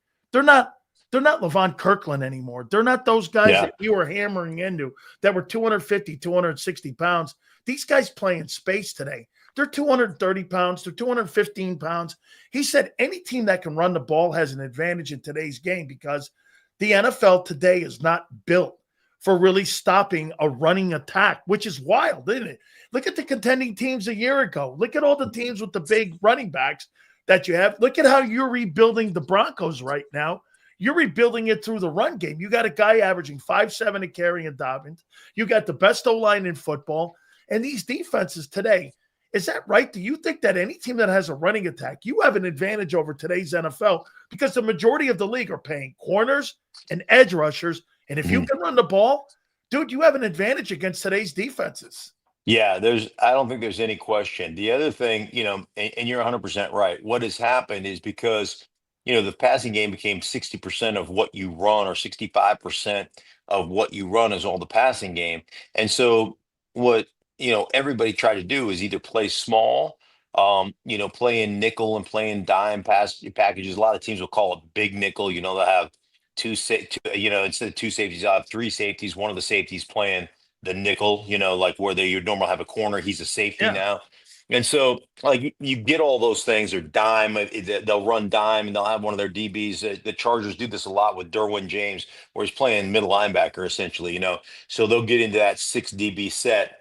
But ultimately, if you're built to attack that stuff, because you're right. I mean, I'm watching linebackers that are 215, 220 pounds. Now they can run like the wind, and so one of the things you want to do to those linebackers is if you got a guy that's sideline to sideline, but he's 215, make him stop his feet. Yep. Don't let, I mean, that's when you get into tight zone. That's when you get into duo, when you get into straight downhill. Like, hey man, we're not going to let you run. So when I was playing in Denver, when we play the Chargers, Junior Seau was dude. So the thing that made Junior Seau, I mean, there's a lot of things that made Junior Seau great, right? I mean, unbelievably athletic. But where he was a nightmare is that dude was completely unsound. Oh He my would God. do Rodney Harrison would tell me all the time, he'd go, we call a play in the huddle, and all of a sudden we're wondering where he is. And Stink, he would make up with it with his speed. He'd tackle the guy 25 yards down the field because yeah. he broke the scheme. He was always out of the defensive scheme. So he would be like, you'd be on the backside and he'd be like an A gap linebacker, right? And you come to cut him off and he'd run through the backside C gap and then run all the way down the side and tackle the guy for a 1 yard gain. And you're like, there is no way in the world he should be able to do that. Like that. And so he'd be all over the place. But the key to playing him is straight downhill, like ISO and tight zone. And don't let him move his feet. Make him take blocks on. Now he's still good at it. Don't get me wrong. Like Yeah, I get that was still a challenge. I'm not saying it wasn't a challenge. It was still a challenge. But you got to take advantage of that stuff. So with these guys that are small, that are slenderly built, aren't very big, you got to lean on them. Now, part of the problem with the offensive side of the ball is we have devalued blocking tight ends. We want guys that are split outside the formation, that are in the slot, that are wide outside. As we extend them outside the X or the Z receiver, right? And we get real tricky with those guys, and we're trying to match them up in the passing game. But those dudes are glorified wide receivers, and they don't want to get in the box and block anybody. And so if you have, like I just called New England last weekend, and they've got Austin Hooper, and they've got Henry. And those guys not only can run routes, and they've been good route runners in this league for a long time, but both of those guys will block.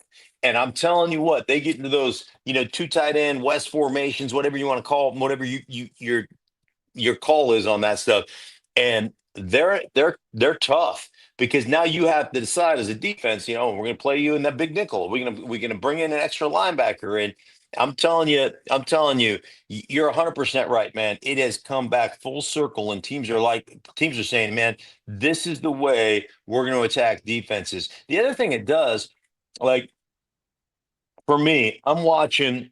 I've got Carolina, Miami this weekend, okay, and you look at J.C. Horn, who's a damn good player, and they lock J.C. Horn up in man-to-man coverage on the edge into the boundary. That's what he does. He's a boundary corner. So whether it's the right or the left, he's into the boundary, right? And he is, I bet you 80% of the time he's in man coverage. And they'll kick, they'll play single high safety and they'll kick everything out there and they'll play zone on the other side, but he's in lock. His cover 3 lock. Boom, let's go.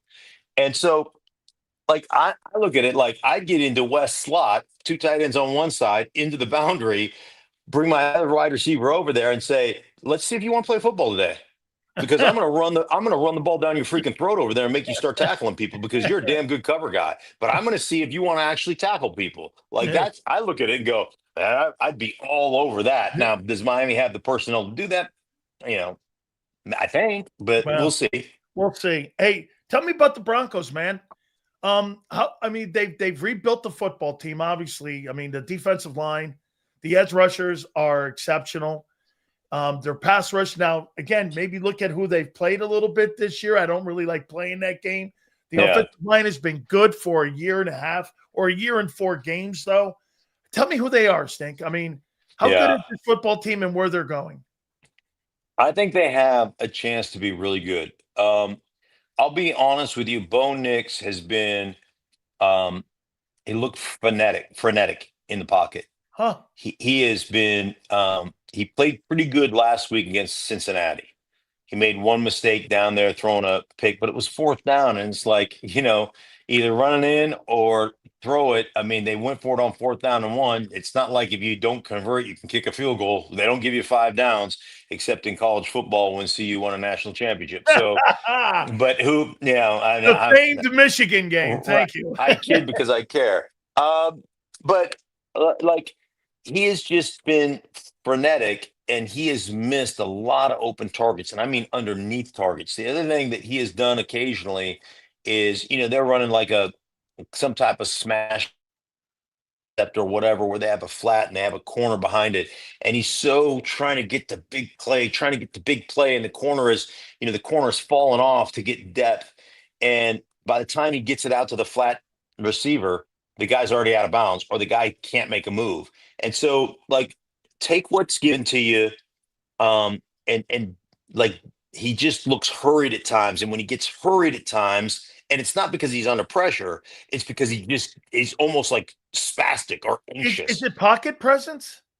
Yeah, it is. And it's just like this. I mean, he plays with unbelievable energy. And so there's the juxtaposition of playing with great foot energy without being in a hurry. It's like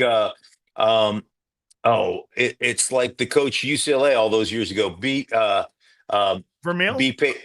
What's that? I mean, what was his name? Donahue? No. I'm talking the old guy, Wooden. John Wooden. Yeah. He had something. Some quote that he used to say It's was like, simple and easy or something like that. hurry, but don't be in a rush. That's right. Like that. Yeah, like that. Something like that. But anyhow, he just looks a little bit rushed. And then, you talk about their offensive line. I think the weak link in that offensive line is their center. It gets pushed around a little bit, and they'll make some mental errors, but they're playing when they can run the ball, and they're pretty good up front. I think the big thing that has been a real pleasant surprise is I think their receiving core is a lot better. People will say, oh, they don't have a true number one and they need to trade for this or that. I think that Cortland Sutton is a big time player. He's a big time football player. Troy Franklin has become really good. Mims is their kind of gadget guy. They're pretty good there. Still not getting a lot of production at the tight end position.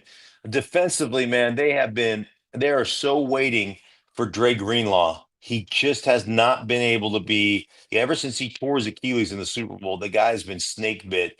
And he was in training camp, man. Like, he's a different cat because he's about 6 foot even, maybe six. I'm probably being generous if I call him 6'1", and about 235. But he's like compact, and when he hits you, you don't get +2. You go down on the spot. Like, and so they haven't had him to be kind of that inside enforcer. So when they get him back, I think all three levels, they've got superstars at all three levels in their defense. So this ain't Orange Crush then, but you think you think that it's evolving, and the way you're talking about the offense, you're kind of sold. If I could use that line, you're kind of sold that they're good, but the quarterback is just like, in the pocket. Because I've even heard Sean Payton make this comment about him. He's got to calm down and just stop being a cowboy out there, man. And, it's kind of like young Baker Mayfield in a way. Yeah. Baker Mayfield was in Cleveland, because I thought he was a little suspect in the pocket too. Yeah. So, I mean, is he the future of the team, you think? Oh, but I think I think he's really good. He's really smart. He's unbelievably athletic. And, and I always laugh when I hear the draft nicks talk about, well, he doesn't have elite level arm talent. And I'm just like, roll my eyes like, oh my God, what are we doing? What are we talking about? It's like, oh, this guy in a real fast 40, or this guy has got a real great bench press test. Who cares? Can you play? Can you not play? He can play. I just think that he is one of those guys that is so uber competitive and so fiery that he gets himself a little wound up, and he just got it. There's this kind of visual of a duck on a pond, right? And that duck is from the waist up, he's composed and he just looks majestic floating around. But his little duck feet are a mile a minute, just keeping him there. And sometimes his foot energy is such that he loses the composure here.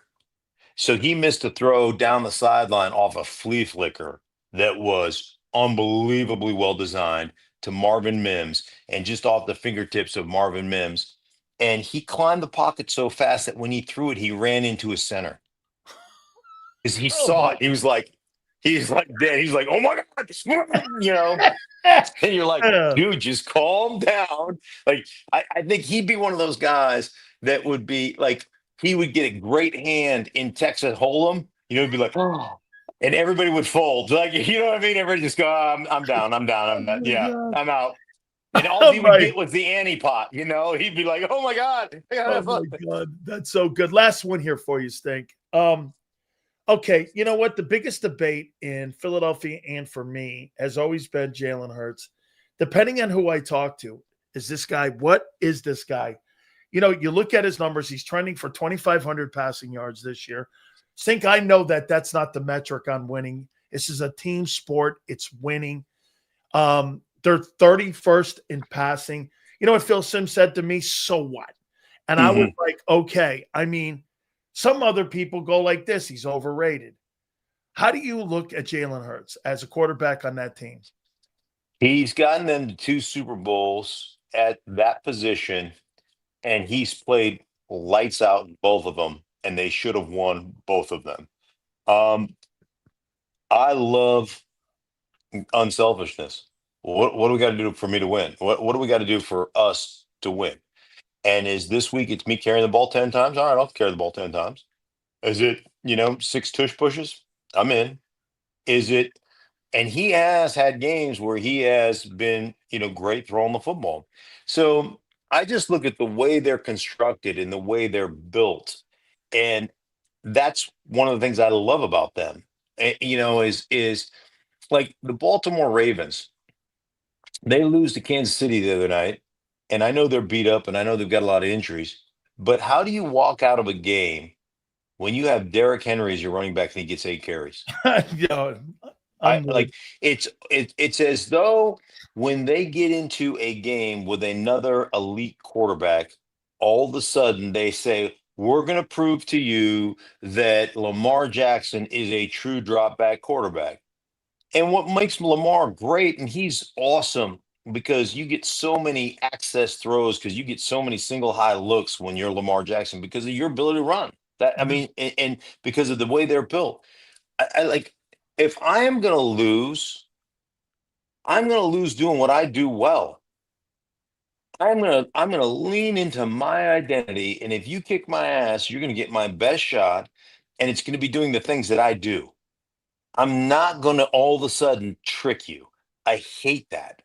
And every time they play Kansas City, every time they play a great opponent, and I truly believe this is why they haven't represented the AFC in the Super Bowl with Lamar playing quarterback. He's a 2-time MVP, easily could have been a 3-time MVP, and they get into those moments and they literally take a dump in their helmets as a They coaching threw the staff, I ball believe. the last two playoff years 39 to 41 times, and you got Derrick Henry, as you said. And we know what the Eagles do? They throw the ball less and give it to Barkley and don't make the critical turnover when it counts the most. By the way, in the Super Bowl last year, and I don't know exactly what the stat was, but I think Barkley had 24-ish carries, and I think he averaged less than 3 yards a Yeah, carry, or maybe right yeah, around 3 yards yeah. a carry. That's like 60 yards rushing or 70 yards Right. rushing. But to give it to him 24, 25 times when he's not, see, this is what coaches don't understand. They don't understand what that does to a defense, what that does for your play action game. Even if you're not breaking yardage, the stress that puts on you as a defense mentally, knowing that son of a bitch could break out at any moment. And then what it opens up for you, how it takes the pressure off the offensive line. I like it just blows my mind that people don't value, like, one of the things I've consulted with a bunch of teams over the years. One of the things I tell coaches all the time is you have to understand, you got to change your philosophical approach to running the ball, and you have got to fall in love with a 2 or 3 yard gain because of what it does for you, Hmm, how it is a tool for your offensive line to take the hmm. passive out of pass protection. Now all of a sudden, I've been in a game, Dan, in this league where we had a 5-step drop, but all go is thrown off a 5-step drop, 5-step footwork, but it's out right now. So if I hit you, you're not getting to the quarterback, right? You just have to understand where you can take your Yeah. shots. So I've had an all go where I'm one-on-one with a guy and just came off and just pile draw, just run blocked it. And we get done like boom, and he's fighting the run, and all of a sudden he realizes it's a pass. And he said to me in the game, "You can't do that." And I was like, "I just did." It's a pass though. I go, "Yeah, I know it's a pass." Yeah. But what I tell coaches all the time is, how do you take the passive out of pass protection? How do you give me a fighting chance to Yeah. win on a consistent basis? How do you give me the opportunity to basically sell you a bill of goods that's garbage? I'm trying to sell you waterfront property in Arizona, right? That's what I want to do. That's what play action does. That's what the run action stuff does. But if you like go 2 yards, I told one coach, I said, you know what I hate about you? I was consulting for this team. And he's like, oh my God, here we go. I go, let me tell you what I hate about you. I go, you'll run the ball 4 times and you'll get 2 yards of carry. And you'll throw your hands up in the air and you'll be like, you can't run the ball. But then I said, but you'll let that shitty quarterback throw 7 incompletions in a row and not even think twice about it. What's wrong with you? Seriously, what's wrong with you? And until you kind of start to understand, like I think the greatest coaches that I've ever been around understand what everybody's problems are. You just said something to me right now that you just corrected me. And I'll tell you how you corrected me because I kept doing this. Why are they running zone runs into flooded lanes? Because you know what they're doing now to Barkley? They're flooding the lanes on 1st and 2nd down because they don't want this guy hitting his head on the goalpost like they did a year ago. Yeah. So they're flooding the lanes on 1st and 2nd down. Stink. I'm watching this going, they would rather have that play versus getting the ball to A.J. Brown in a football game, and they're banging their heads in there. And for you, you're saying that sets up later on in the ball game when I'm going to be able to get that ball either to that player or Jalen has to make a play on 3rd down with his wheels. That is going to be effective in tenderizing the defense and making sure the defense knows we're not getting rid of this. We're not going to abandon this. So just like I told you in the Rams game, how good are the Rams on defense? They're great. They got a lot of young players, a lot of young good pass rushers versus a great player and stuff. But you know what happened? They scored a bunch of touchdowns late. You know why? Because they beat you down to the point where you're no longer an effective pass rusher. And now guess what we can make? Hay. We can make hay in the 4th quarter. And that's how, I mean, there's, the old saying, there's the more games are lost than won. Like, how do we win football games? Like, because that's ultimately what it really becomes about. And like I said, the great coaches understand, like, one, what are our strengths? And then how do we mitigate our weaknesses? And what is for each individual group, what do we have to do to help that group have success? I say it all the time, and I'll say it to you. Put a guy in a position to lose. Don't be surprised when he loses. You're the dumbass that put him there. Don't ask guys to do things that they don't do. Don't ask Lamar to get in a quarterbacking drop back game with Mahomes. Don't ask any quarterback to do it because you know what, you're going to lose. You lose that, and it's not a knock on Lamar, and it's a knock on what we do sometimes as coaches to prove like we're right. Like I pick games. I pick games on the Stink of Truth podcast. I pick my games. I'm literally rooting for my picks, right? I don't have a vested interest in the team at all, but I'm rooting for my picks. Why? Because I made the freaking picks. I wanted to have success, right? And a coach is like, hey man, what's going to help us win? Not what's going to help, the stats of this guy or that guy or what, I don't care about any of that stuff. I care about how do we go about winning this football game? What gives us the best opportunity to win? And how can we put our players in the best possible position? Last one for you, man. Okay. So I saw you on Patrick And you think that the tie with the Packers and the Cowboys is the most un-American thing you possibly could have. I'm sitting around watching this thing for 4 hours, and I go like this. Really? Why don't you at least give me the college playoff or something? I want a winner. I want something. I don't want to come out of the game 4 hours. Right. That's what I'm like, are you kidding me? We ended in a 40-40 tie. And like I said, man, I said it on Patrick. I'm like, and it's you people, but Josh Allen didn't get to touch the ball, and that's not fair. I don't know. We're paying our guys on defense to get a stop. Like, that's football. You had 60 minutes to win it. You couldn't win it, right? What's wrong with sudden death? Sudden death is American. Like I said, it's sudden, and how can that be any more American? And there's nothing more American than that. And I'm with you. You sat around for 4 hours watching this masterpiece. And then, I mean, seriously, you painted this unbelievable masterpiece, right? And it's just like you're putting the final brushstrokes on the Mona Lisa.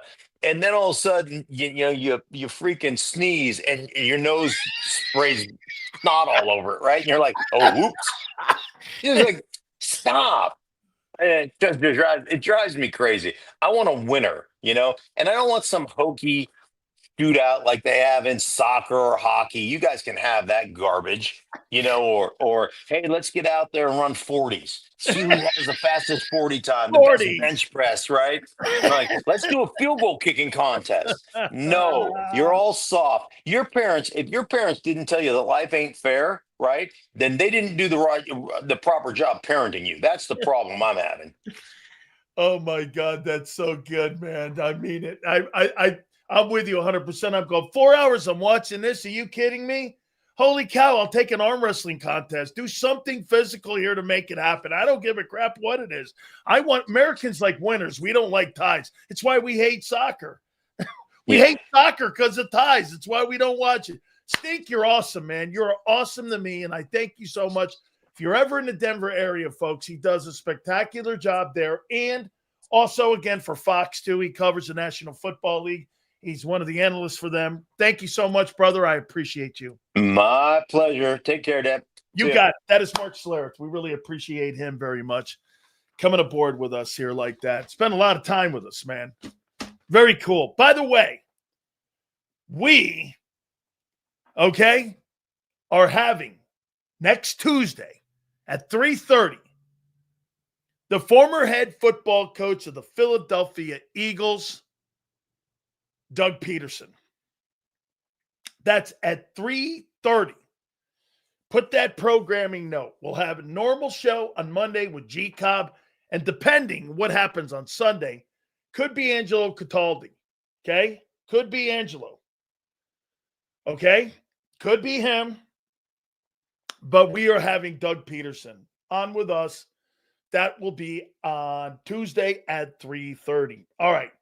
Do not forget also, the legendary Philly Godfather is going to join us in a couple minutes. I got to pay some bills first. My friends at Morgan & Morgan, the number one injury law firm in all of America is Morgan & Morgan. My friends, this is the number one injury law firm for a reason. You know what that reason is? Is because they win. Going around and protecting families and serving families around this country is a priority that Morgan & Morgan has done for over 25 years. Family in Pennsylvania that had a settlement for over $650K, no way. Morgan & Morgan went in and got $30 million for that family. Or a family down in Florida who had $300,000 offered to them. Morgan & Morgan went in and got over $12 million in return for that family. Simple as that. This will be the easiest decision you make. Do me a favor. Go to forthepeople.com/big sales or pound law 529. That's forthepeople.com/big sales or pound law 529. And do me a favor. You tell them Big Sales sent you. This is Eric. When he got injured in a car accident, he called Morgan & Morgan. He not only gets a lawyer, he gets trial lawyers like Sam and Jessica who are in it to win it. He gets his own investigators with briefcases, leather ones.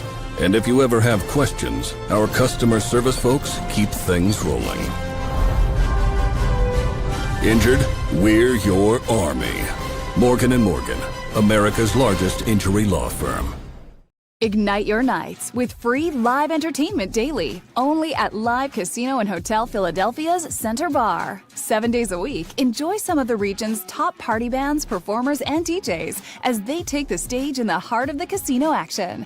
Great cocktails, live music, and lively moments. It's all happening at Center Bar at Live Casino and Hotel Philadelphia. Visit livecasinophilly.com for more details and the complete list of upcoming events. Must be 21 or older. Gambling problem? Call 1-800-GAMBLER. This is Eric. When he got injured in a car accident, he called Morgan & Morgan. He not only gets a lawyer, he gets trial lawyers like Sam and Jessica, who are in it to win it. He gets his own investigators with briefcases, leather ones. And if you ever have questions, our customer service folks keep things rolling. Injured? We're your army. Morgan & Morgan, America's largest injury law firm. Welcome to the Jet Setters and the High Rollers, to the Shot Takers and the Tastemakers. Welcome to the Viewfinders, the Thrill Seekers, and the Night Owls. Welcome to everything you could possibly want on one 5-mile island. Welcome to the Wildwoods. Book your stay today. In our hometown, we all look out for each other. We go the extra mile to lend a helping hand. We step up to keep our communities going strong. And at Independence Blue Cross, we're here to keep you going strong. We've been deeply rooted in our communities for more than 85 years. And that connection to members has earned us our spot as the #1 health insurer in the region. So while you look out for your neighbors, know IBX is always looking out for you.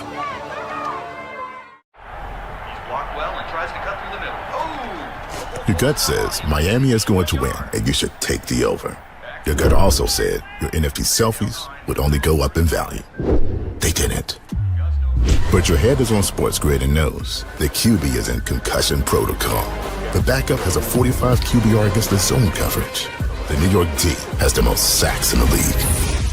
So yeah, trust your head. It's smarter to be on Sports Grid. EAGLES. Eagles.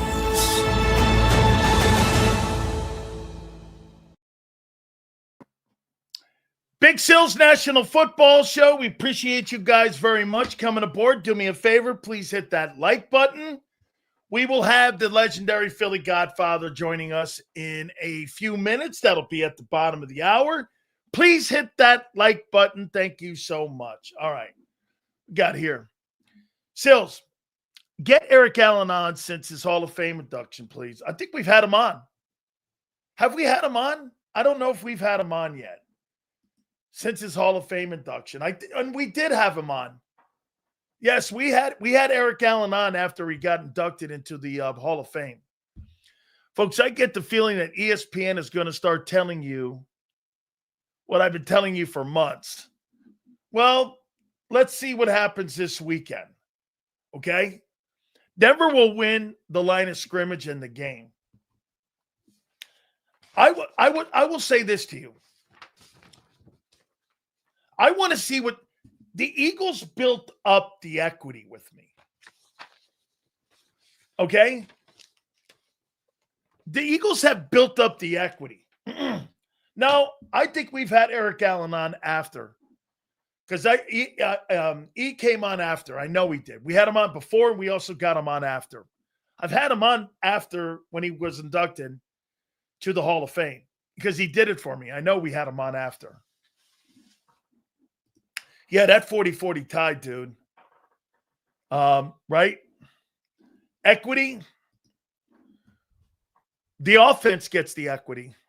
Equity, new team. That's a fair comment. It's a brand new football team. Talking to Eagles. That's fair. You know, I keep hearing people go like this, Vic versus Bo Nix. Well, it's Vic versus Bo Nix and Sean Payton.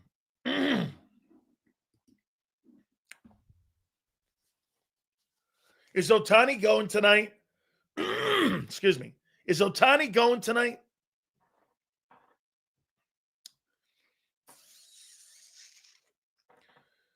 I'm going Dodgers. Yeah, so we had him on. I remember Sills congratulating him. Yeah, we had him on. Game is tomorrow. Yeah, I got the Dodgers. I got the Dodgers in their pitching and their bullpen. And I think Dave Roberts is a better manager. I'm not a Dodger fan. So, Shohei Ohtani, in my opinion, is the second best baseball player I've ever seen. Barry Bonds is the best player I've ever seen and I've ever covered, and I've ever had him on my program. I mean, Bonds and I had a great relationship when I was in San Francisco. Bonds is the best baseball player I've ever seen. 8 Gold Gloves, 500 stolen bases, 762 home runs. They walked him with the bases juiced. Nobody in the history of baseball has been better than Barry Bonds. I've never seen anything like it. Shohei Ohtani is the most unique player I've ever seen. Throws 103 miles an hour, hits you 53 home runs, has speed, can play. I mean, Ohtani is an amazing baseball player. He really is. I'll tell you this. I think this series is going to go to distance, though.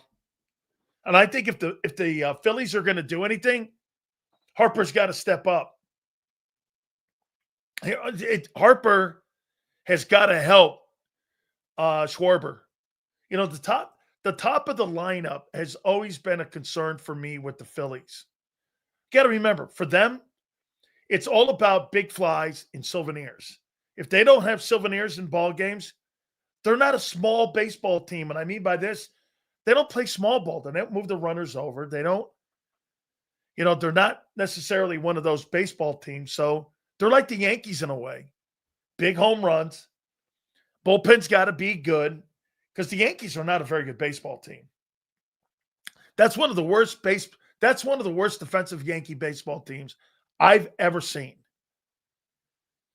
The kid last night was throwing BBs, though. He was insane. Yamamoto's pitching tonight. Okay, I thought it was Shohei Ohtani tonight, but it's a Yamamoto. He was electric the other night against the Reds.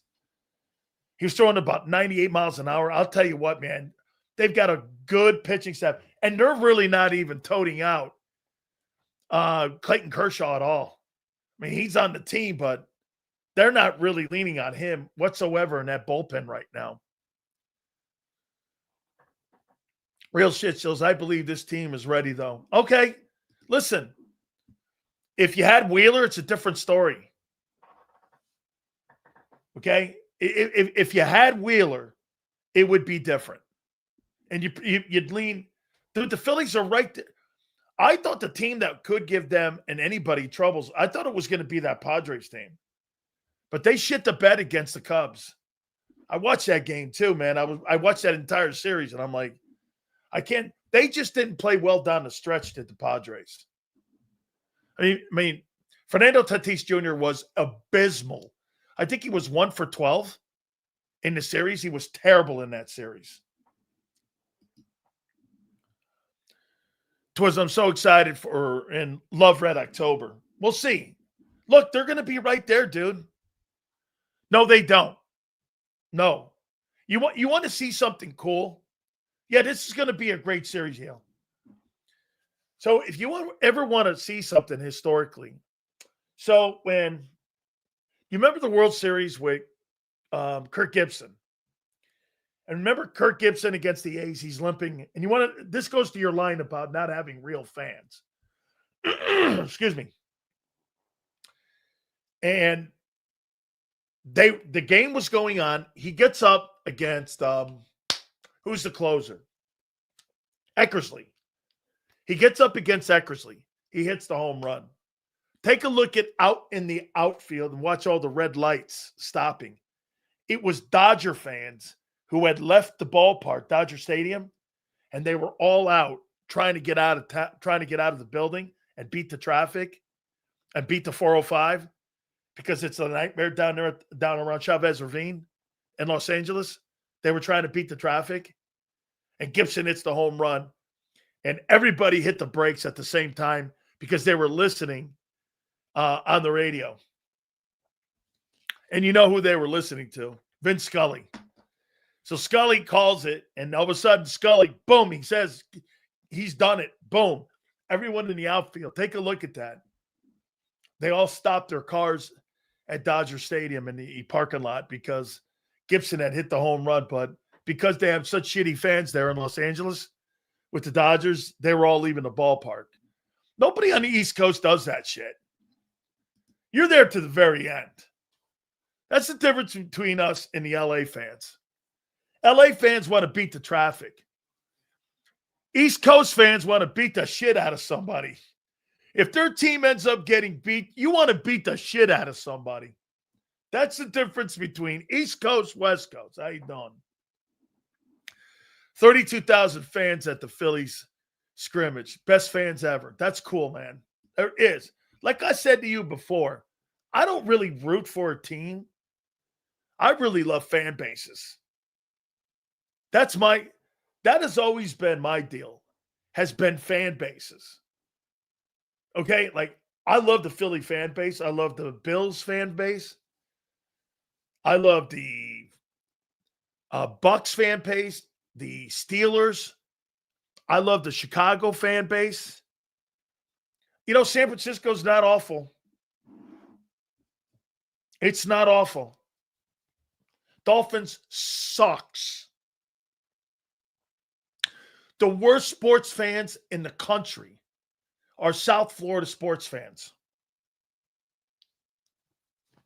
Okay? I went to the Dodgers versus the Phillies championship game back in, 2007. Dope. Hey, you want to hear what I used to go to? So when I was a kid, I would go to Met games at Shea. And I'm a Yankee fan, so I would sneak in there. And you know what I used to love? My friends used to take me all the time. And we would go there, and my stepdad would take me to Shea because he was a big Mets fan. Tom Seaver versus Carlton. Tom Seaver versus Gibson. Seaver versus anybody. Watching Tom Seaver pitch, the Mets didn't really have anything, but they had Tom Seaver.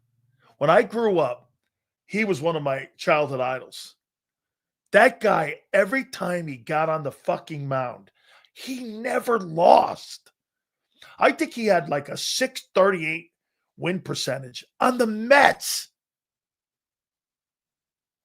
Those series, by the way, now you're probably too old, probably too young for this. But when I was a young kid, there was a guy by the name of Bud Harrelson.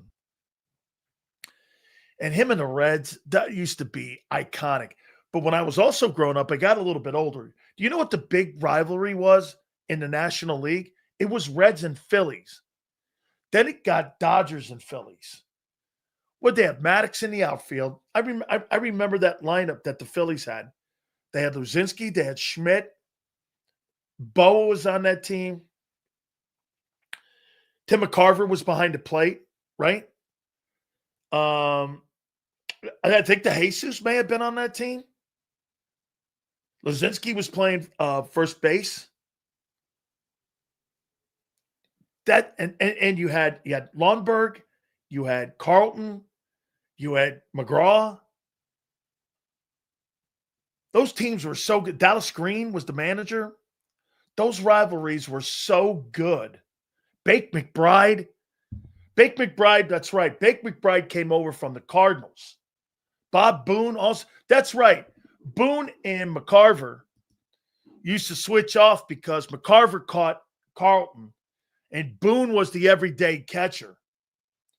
And that's right, Yale. Boone was the everyday catcher, but McCarver, he caught Carlton. And that was his private guy. Was having Steve Carlton and having Tim McCarver behind the plate for him. I think he did that shit I think that first matched up when McCarver was in St. Louis. And I think if I'm not mistaken, Carlton was in St. Louis for a year back in the day. In the 70s and 80s, it was more Reds versus Pirates. Yeah, but that's early 70s because that's when Stargell, Sanguian, Clemente, Al Oliver, and those dudes, that wasn't really Reds Pirates when, you had Dave Parker. That was a little later. It was like Pirates and Braves. Remember the series against the Braves? Bonds couldn't throw out Sid Bream at the plate.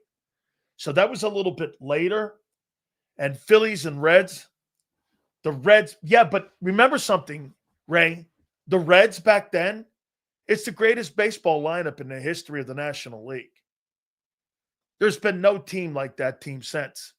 You want to hear a stat? I told you guys some of this before. The Reds are the last team in the National League to go back-to-back World Series championships. The 76-75 team is the last National League team to do it. Think about how many years that is now. No team in the National League has gone back-to-back in World Series wins since that Big Red Machine.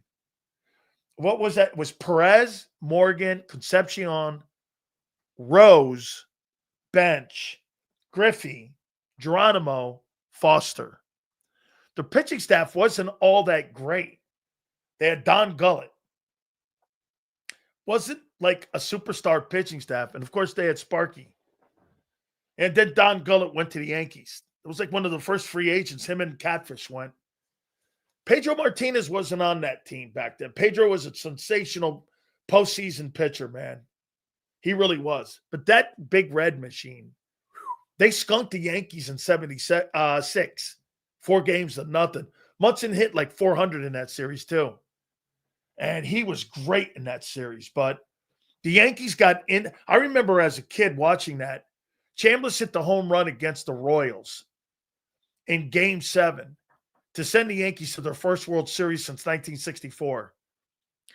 And New York went nuts. It was Steinbrenner's first World Series appearance as the owner.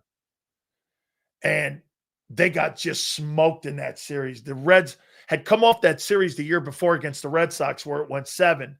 Fisk hit the homer in Game 6. And that was my favorite World Series of all time. Of all the World Series I've ever watched, that 75 series when I was a kid, Rose was the MVP, I believe. We did, you know what, guys? We did one of the last interviews with Pete Rose when he was alive right here on JAKIB. How's that for you? I mean, I think he did I've seen only 3 other interviews that Rose did when he came on our show and we were talking Major League Baseball with him. And it was something like, I want to say like 6 months later, he passed on. And so we had one of the last chances to interview Pete Rose. And we did it right here. Just crazy cool.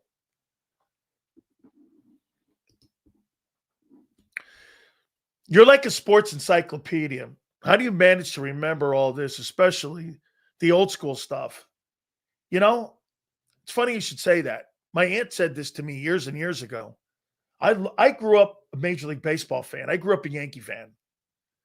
So when you grow up a Yankee fan, you grow up a historical fan of the game of baseball. Because without saying Yankees, you can't say the history of baseball.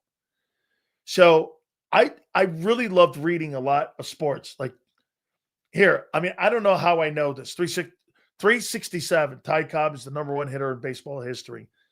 511 wins, Cy Young. 762, Bonds. Who's hit the most home runs in Yankee history? 686. It was Babe Ruth. 499 or 498, it's Gehrig. 361, it's DiMaggio. 536, it's Mantle. I don't know. I don't really. 660, it's Mays. Give me one. 584, it's Killebrew. It's crazy. I mean, I don't know. Smitty just spoke up. Ooh. What's this? What do we have here? What?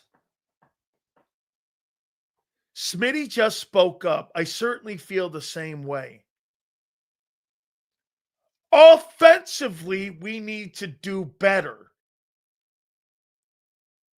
Oh boy, Sells. I don't want to piss on Smitty. With that said, 38-10 Eagles. Whoa. Did they put that? Oh, they just posted this. Saquon Barkley on his roll with when something comes up like this. Week with AJ.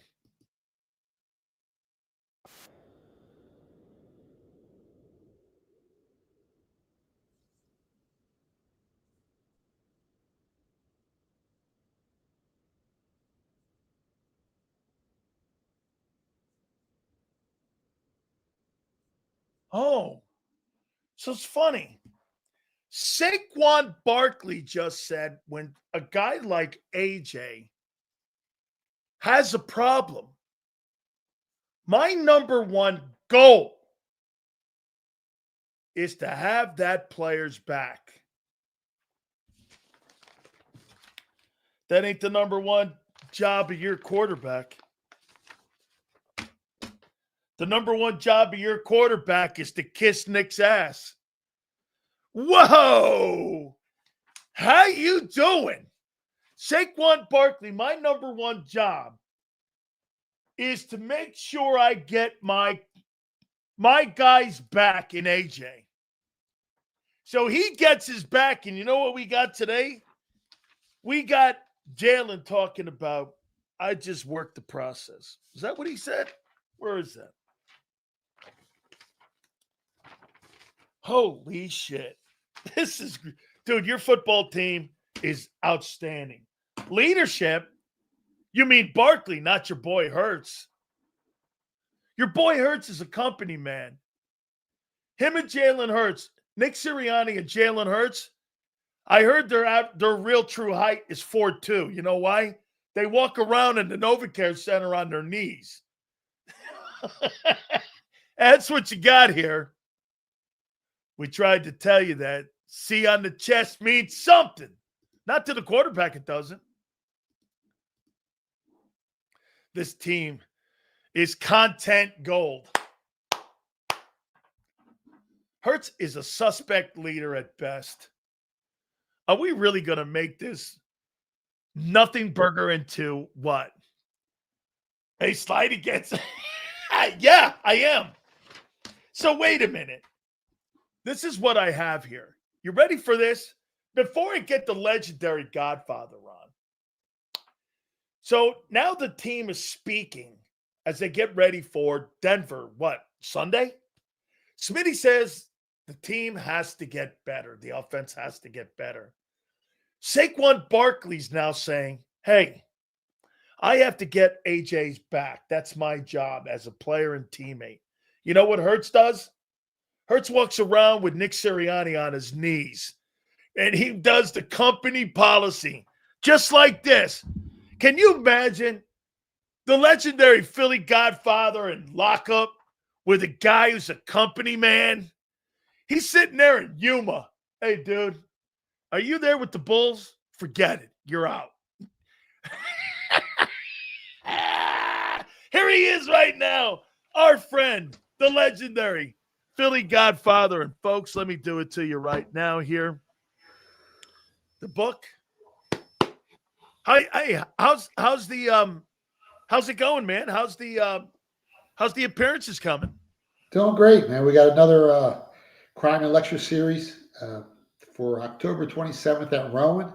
Then we're speaking at Temple University. We're bringing our bulletproof hoodies for that one. And, hopefully Harry Mays shows up. My buddy Harry Mays, he's a Temple alumni. My brother actually went to Temple as well. But yeah, it's doing great. We're going to be hitting the Ivy League schools after that, in negotiation for a TV series, and now we might have a movie in the works. And as soon as I get confirmation on that, we're going to find you a role in there to play one of the bad guys. Big Sil's in the movie. Oh my God, one of the ultimate goals. I've already told The Rock and everyone this. Dude, that's great. I'm so excited, man. I mean, you've had really a great run on this. Has it surprised you? A little bit, from where I came from. I was always in the shadows. I had to fly 3,000 miles to go to talk to someone for 5 minutes and fly home. I was never in the public eye, and everything's flip-flopped, and now we're getting all this publicity and all these articles and, doing all these podcasts, radio shows, TV shows. So, yeah, it's surprised me. The success of the book has also surprised me as well. When you write a book and you've never written a book before and you never went to school, you don't know what people are going to say about your book, and everyone loves it. So I'm so blessed, man. Are they picking excerpts out of the book where they're now starting to look at some portions of the book that relate to them? Do you think the reason that the book is becoming successful, more people want to hear you, is because there's relatable moments that you've written about that people can relate to what you and your experiences have gone through?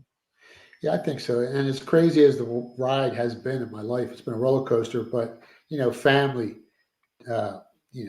marriage, children, your father, your family's your strength growing out. Without your family, how strong are you? They help you in times of need. When things look bleak, who do you depend on? Close friends and family. And everyone has connected with different parts of the book, with my father passing away 25 years ago from pancreatic cancer. That's affected a lot of people's lives as well.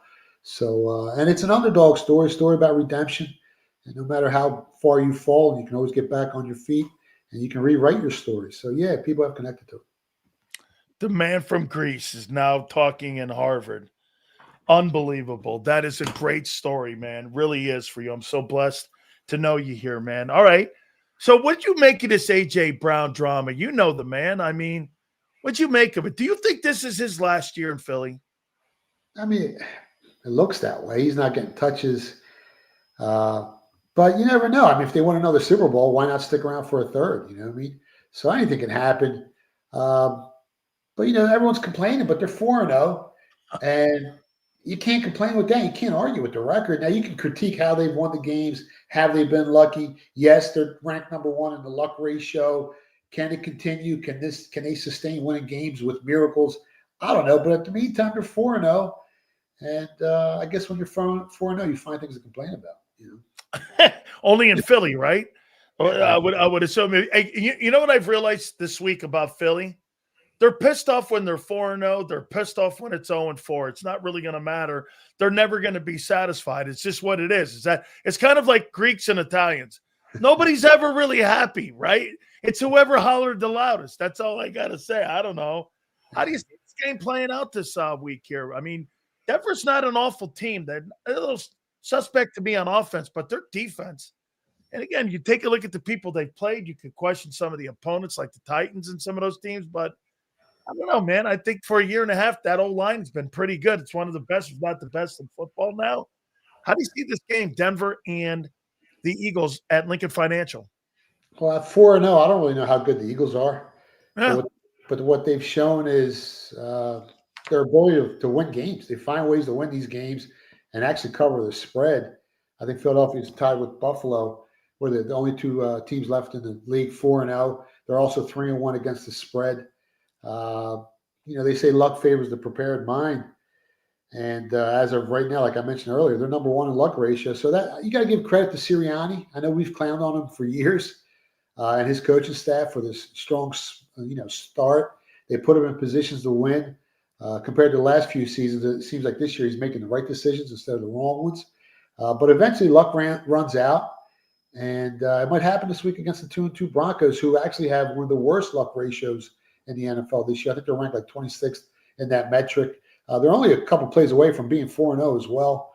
Huh. So, I kind of like the Broncos here. I took them plus 4.5. Lines down to 3.5. Offensively, Sean Payton's team ranks in the top 10 in yards per play metric. They're also ranked in the top 10 in opponent yards per play on the defensive side. And the only other team the Eagles have faced this year who rank in the top 10 in both categories have been the Rams. and it took a miracle to beat them. So you're giving me 4.5 points. Are they a live dog yet? Can they win at the Link? I don't think so. I still think the Eagles win the game, but if you give me 4.5 or 3.5 or 4 points where it's at now, I kind of like the Broncos +4. I think Bo Nix has a nice game. I went over 200 passing yards for Nix. Cortland Sutton, I went over 50 receiving yards for him. I think there's going to be a lot of field goals kicked, so I went over 3.5 combined field goals for both teams -110. What'd you make of the 49ers last night with Mac Jones, excuse me? I mean, he goes for over 350 yards in the game. They win 26-23 in overtime. Awful loss for the Rams. I mean, the 49ers are banged up in numerous positions. I mean, tight end, no Kittle. They don't have Bosa there, and that was just a brutal loss for them in overtime. But they're 4-1, San Francisco. I mean, give me your thoughts on both teams, because I like the Rams. I think, they gave the Eagles all they wanted, but that was so bad a loss last night. First, the Rams. What do you take of that, and what do you take away with that loss last night? I mean, the Rams are definitely one of the better teams in the NFL. They got a great coach in McVay who had some brain cramps last night. I mean, how do you run the ball on 4th down at the end when you've killed this team passing all game and their pass defense is so banged up? I think they were the second most injured pass defense going into this weekend. And, I mean, what did Stafford threw for like almost 400 yards? So why are you trying to run the ball down this team's throat against their strength when everyone's been wide open the whole game? So that was a little bit of a brain cramp.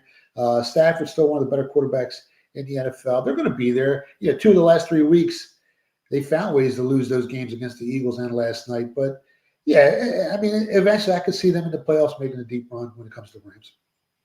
All right, so let's go down the list here, and let me give you your thoughts. Let's go into some of these here. All right, Vikings and Browns. I mean, Browns sitting at 1-3. The Vikings have Carson Wentz. Right now it's 3.5. The dog is the Browns in this game. 36 is the number here. It's in London. Who do you like here? I'm not a big fan of the Vikings this year. I went under 9.5 wins on their season win total. And to be honest, they're lucky they're not 1-3. I mean, the Bears gifted them that game. I think it was the first game of the season. And they have big problems on their offensive line, Minnesota. So, and now you got Carson Wentz. He's always good for a couple of brain cramps or interception.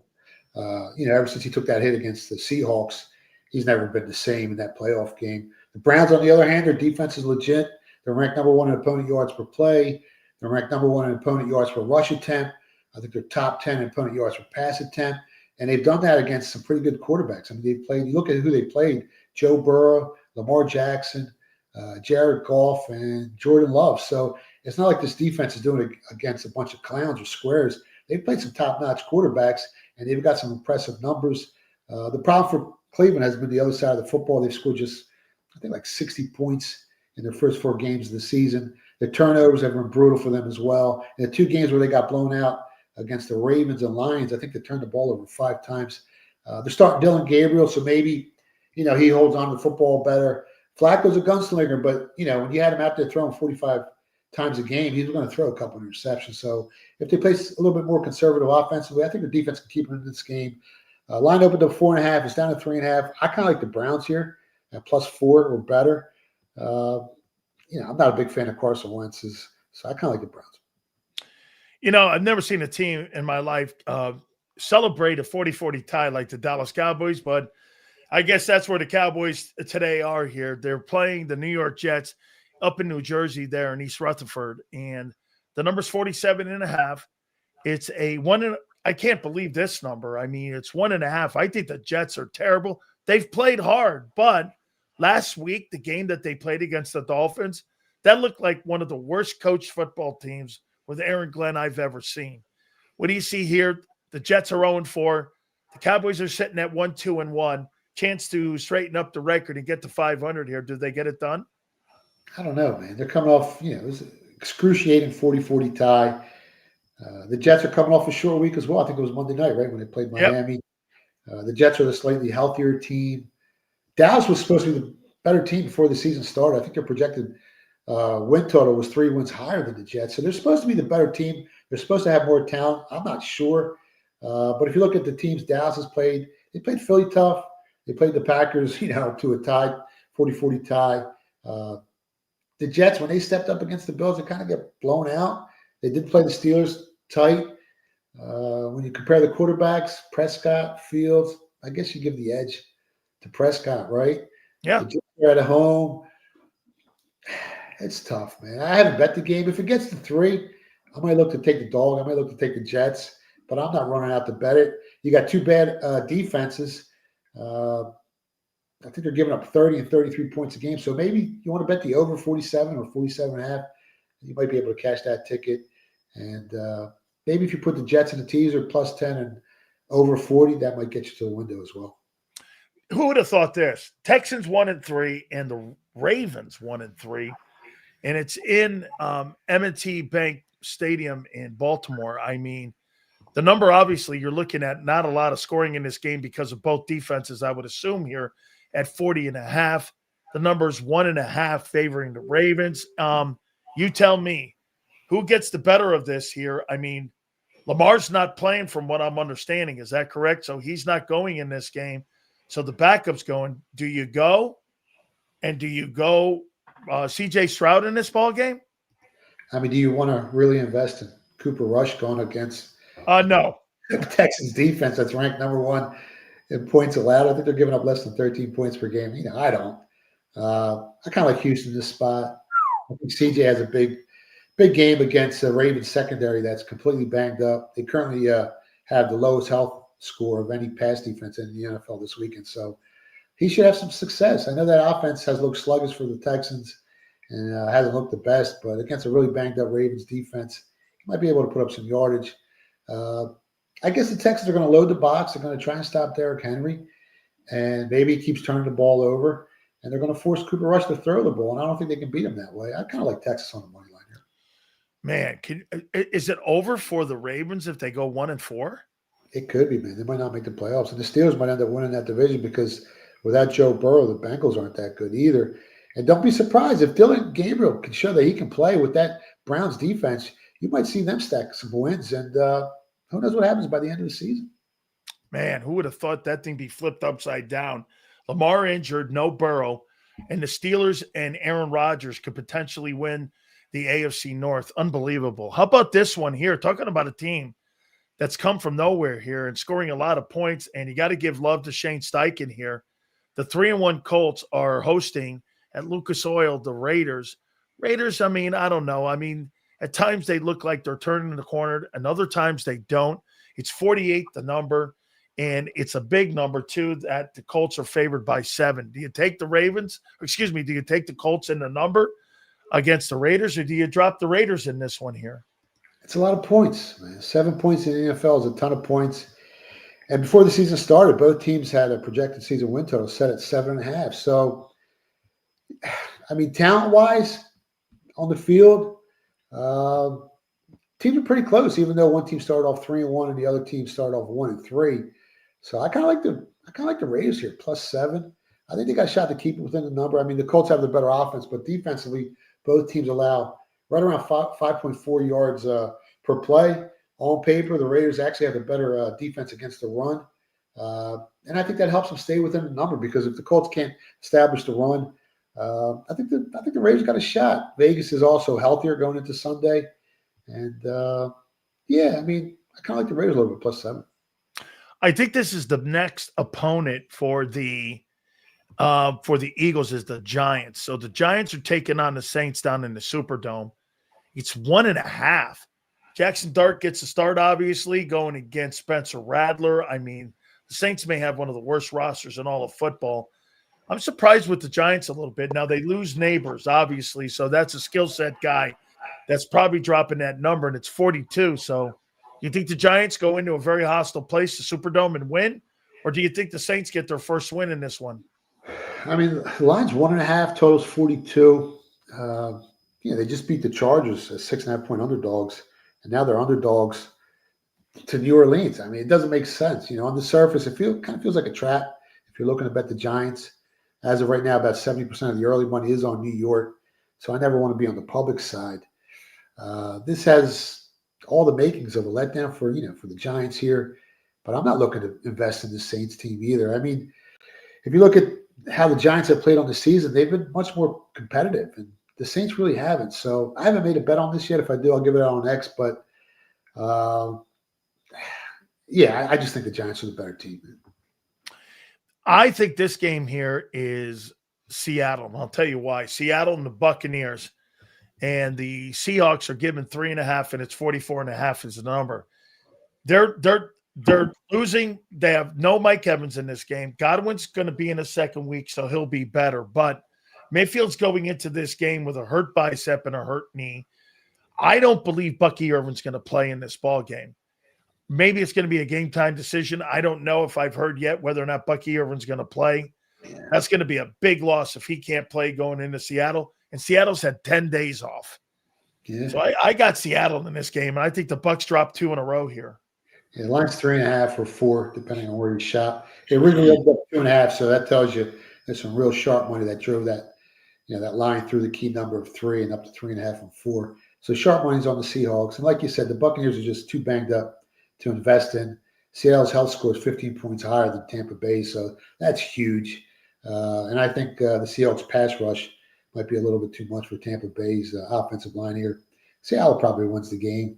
And, if you want to buy half a point down to 3, late Seattle -3, probably gets you some money as well. This Bengals team beat the Packers. But, boy, 10.5 points. This is in Cincinnati, and the Lions, it's 49.5. So they're expecting some points to be thrown up in this football game. So you think the Lions can cover that 10 points? 10.5, actually, against the Bengals. Or do you go Bengals and 10.5? It's pretty hard to bet on Cincinnati in any shape, form, or capacity, right? Their defense ranks near the basement of the NFL in almost every metric. Their offense without Burrow is even worse. I'm trying to look for a bright spot here to bet Cincinnati. Maybe the Lions' pass defense is pretty banged up. Maybe that helps them put some points on the board. But all it takes is a couple turnovers by Browning.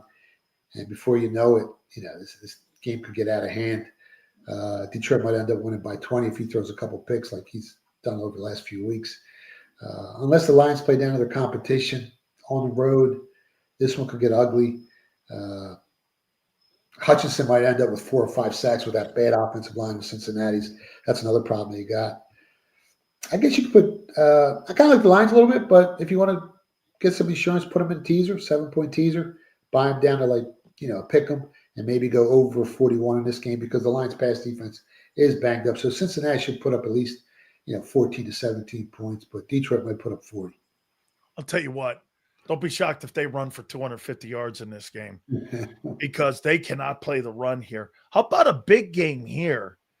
Now, Jaden Daniels is back, and they're 2-2, and you got the Chargers at 3-1 right now, and it's in Inglewood at SoFi. It's 47.5, and the Chargers are 2.5-point underdogs, if I'm not mistaken. So, that means the Commanders are favored going in on the road against the Chargers. Who do you like in this one? Chargers are favored by 2.5. Chargers are favored. Okay. Total's 47.5. I like the over 47. Jaden Daniels is back. Justin Herbert loves to take deep shots down the field. Washington's secondary has the 3rd lowest health score of any team heading into Sunday. They're all banged up. And on top of that, they've lost 2 of their edge rushers, so that should give Herbert some more time to throw the ball in the pocket. I haven't bet it yet, but I kind of like the Chargers a little bit, -2.5, but I really like the over 47 more than anything. This is another game that if you told me this game at the beginning of the year was going to be an interesting ball game for the AFC East, dude, Drake May and Milton Williams has played his ass off for the Patriots. They're playing well, man. And the Bills, I think they're probably going to be favored in every ball game. That may even be the Eagle game late in the year. They're getting 8.5 points right now. And they're giving, I should say, to the Patriots. Patriots are 8.5-point dogs in this game. They're 2-2, though, man. I like Drake May a lot. It's in Orchard Park. It's at home. It's 49.5. Do you take the Bills and the points here?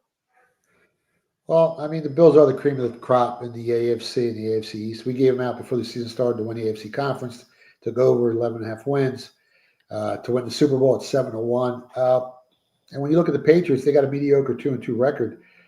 But if they don't turn the ball over, 5 times against the Steelers, they're 3-1 going into this match. And they're getting more respect. 8.5 is a big number. It opened 10. It's down 8.5. There's some sharp money on the Patriots plus 10. And at 8.5, I think it still offers some value. I mean, the Patriots offense ranks top 10 in yards per play. And both defenses, I mean, they both look kind of mediocre. Their stats are mediocre. So I think the Patriots can move the ball down the field and stay within that. It's a big number, 8.5. I like the Patriots plus 8.5. It's a big Monday night game here. I mean, the Chiefs have rallied back. And the Jags, how about the Jags on defense? Holy cow. I mean, you're getting a lot of great play. I saw Devin Lloyd was named the AFC Defensive Player of the Week. And this is even without really Travis Hunter being any kind of impact on the football team. Trevor Lawrence has played well. Etienne has played well. Liam Cohen's got that football team looking like, the team everybody thought Doug was going to have a couple years ago here. And it's in Jacksonville. I mean, who do you like here? And it's 3.5, and it's 45.5 the point spread here. So Kansas City get it done, or do you think the Jags go to 4-1? The Chiefs, I think the line's 3 and 3.5, depending on where you shop. Both teams are coming into this game Monday night. They're both extremely healthy, so that's a big plus. And after 4 games, like you said, the Jags are 3-1. And they got some big wins over the Texans and 49ers, but context matters. Both those opponents were banged up, and in those 2 victories, the opponents turned the ball over 7 times. The Jags have been lucky on the year. I think they're ranked number 1 in turnover differential, and I think they're the third team in the last 20 years to force 3 or more takeaways in each of the first 4 games. So they've really had the ball bounce their way when it comes to fumbles and turnovers, and that's helped them. But that kind of turnover luck, it's just not sustainable. And I don't see Patrick Mahomes and the Chiefs, gifting this team extra possessions Monday night. History backs it up. I mean, Mahomes is 5-0 against this team. I think they win the game. Now, do they cover the spread? The point spread's always a great equalizer. At -3, I'm probably looking to bet the Chiefs here. I haven't bet it yet. I'm still waiting to see who plays and who doesn't play. But yeah, I kind of like the Chiefs here at -3. Couple college games here. Vanderbilt at Alabama. Who would have thought this? I mean, it's an ABC game. It's Bama. They're 10th ranked. You have Vanderbilt. I mean, Vandy looks like the cream of the crop in the SEC. I mean, they got that victory a year ago at them, but they're going to Tuscaloosa. What do you like here? I mean, the game opened up 13. It's down to 10. So there's some money driving that Vandy line down. They're 5-0. It just worries me. Alabama's defense is so good, man. They're just so good this season. And they're ranked 4th in turnover differential. Vandy's ranked like 29th in college football. Alabama's probably got the toughest strength of schedule this season. But Vandy's, they've had a way to stay within the number. They're 4-1 against the number this year. Anything over 10, I probably look to take Vandy. I haven't bet it yet, but 10.5 where it's at now, I'm leaning towards Vanderbilt. Okay. I got to ask you, University of Miami, Florida State at Doak Campbell. I mean, this is a big test for both teams. Florida State laid an egg against Virginia last week. They dropped that up in Charlottesville. They don't want to get out of the playoff picture here. The 2-10 guys, as our Miami Hurricanes call them, you know why we call Florida State the 2-10 guys, right? Because last year they finished 2-10. So we call them the 2-10 guys that showed up last week against Virginia. Does Miami take care of business, go into Doak and beat Florida State? I mean, as of right now, Miami is the 3rd best odds to make the playoffs behind, I think it's Oregon and Ohio State. So the bookmakers like this team. They're favored to win the ACC. Line opened up 6 on this game. It's down to 4.5. So there's some sharp money on Florida State. They kind of look evenly matched on both sides of the football. And, the Seminoles made a bunch of mistakes last week against Virginia in that collapse. But when they're locked in, I mean, they beat Alabama first week of the season. So as long as they don't lose the turnover battle here, they can hang around. 4.5 points is a lot of points. I still think Miami wins the game. But at 4.5, I think it's closer than most people think. Kind of like Florida State plus 4.5 a little bit. All right, I got to do it. ALDS and NLDS all underway here. Seattle, spectacular season by Cal Raleigh. Yeah. First catcher to hit 60 bombs. They win the division. I mean, you got to go back to the days of Randy Johnson and A-Rod. Well, when you're talking about a team that's got players on it like this. Detroit just folded. But how about this? All that work that Cleveland did, they ended up crapping the bed, and now they ended up getting bounced 2-1, and Detroit won that series anyway. So you got Seattle and Detroit. Who do you like here in that ALDS? before the season started, we took the Tigers at 30-1, so we got a great number. But this Mariners team, they won 7 of their last 10 going into the playoffs. They have the third best odds behind the Dodgers and Phillies to win the World Series. It's tough, man. This is a coin flip. We're going to hedge a little bit on Seattle here on our futures ticket, but I wouldn't be surprised if Seattle wins the series.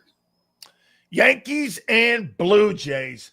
After dropping the first game against the bad guys, the Boston Red Sox, our boy comes in last night, was throwing pellets. That was a crazy performance for that kid, man. He was just dealing last night. And Mr. May, I like to call him Mr. May 2, which is Aaron Judge. Okay, he showed up. He had a couple of hits in the series, and here you go with Toronto. Toronto's the number 1 seed. They ended up winning the American League East. You tell me, who do you like in this here in the ALDS, Yankees or Blue Jays? It's a coin flip, man. I mean, the Jays had the better record on the year, but the Yankees had a better run differential. Blue Jays pitching concerns me in the playoffs. I think the Yankees pitching is better. I haven't bet it yet, but gun to my head, if I had to pick a side, I'd probably pick the Yankees. I'm going to leave the best for last here. Now, the pumpkin patch is playing the Cubs, and the pumpkin patch is known as the Milwaukee Brewers. You know what? I call with Bob Nightingale from USA Today. Bob calls them the best junior college baseball team he's ever seen in his entire life, because you can't name a guy on that baseball team to save your life. But they had a tremendous year, and the Cubs ended up taking care of business against the Padres. Padres didn't really play that well down the stretch. They still got in, but they ended up getting beat. Who do you like in that one? It's tough, man, because Milwaukee was so hot for so long, and then they kind of faded down the stretch. And now all of a sudden the Cubs are looking like they did the first couple months of the season. So I guess Milwaukee's slightly better, but I'm not rushing to bet it. I think the Brewers got the better pitcher. Maybe the Brewers win the series. Here we go. Dodgers and Phillies. Yamamoto, I think, is starting for them. And the Dodgers took care of business. 2-love sweep of the Reds. Didn't think the Reds were going to put that much up, even though they had the bases juiced, I think, in the 8th to 9th innings to try to get that series, at least to get a game, to make another game of it. But who do you like in this series? And by the way, maybe the winner of this series goes on to win the National League pennant here. So who do you like in this one? Yeah, more than likely. I bet the Phillies before the season started. And the last time I bet them was in 2008 when they got Brad Lidge to win it all. And I was actually locked up in prison when I bet the Phillies. I had 2 dimes on them at 22-1. I come out, and I overturned my conviction. It's October 8th. My birthday's a couple days later. The Phillies are in the World Series. And I'm like, this must be a dream. So it's been a long time since I took the Phillies to win it all. I know they beat the Dodgers, 4 out of 6 this year, but the Dodgers are smoking hot. They've won 11 out of their last 13. The Phillies are favored in game 1, but they're underdogs for the series. Man, Shohei's so good. He sure is, man.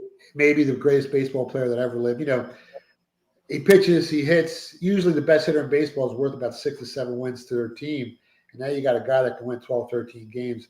You got a guy that's worth about 20 wins to this Dodgers team. And if you went to a team that wasn't as good as the Dodgers, it might be worth 25 wins on the season, which is crazy. It's unheard of. I'm going to ring the bell, Dan. Okay, wow. Ring the bell here. I think the Phillies are better. I think they can. I don't like the Dodgers pitching staff. I don't like their closers. I think we got better closers. Duran's the man.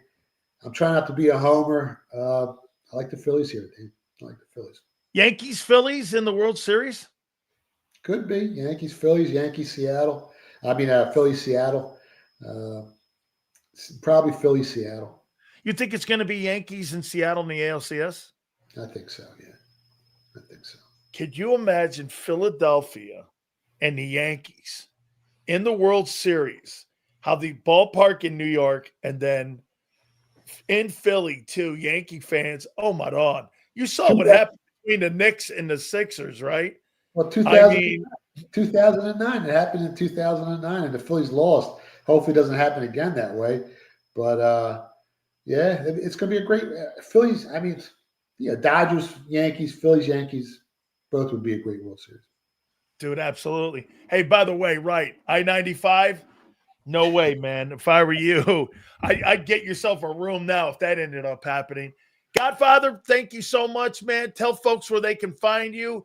Tell the folks also where your next appearance is going to be. Maybe they can go out there and press a palm with you too as well. Yeah, October 27th at Rowan College between 1 and 4 p.m.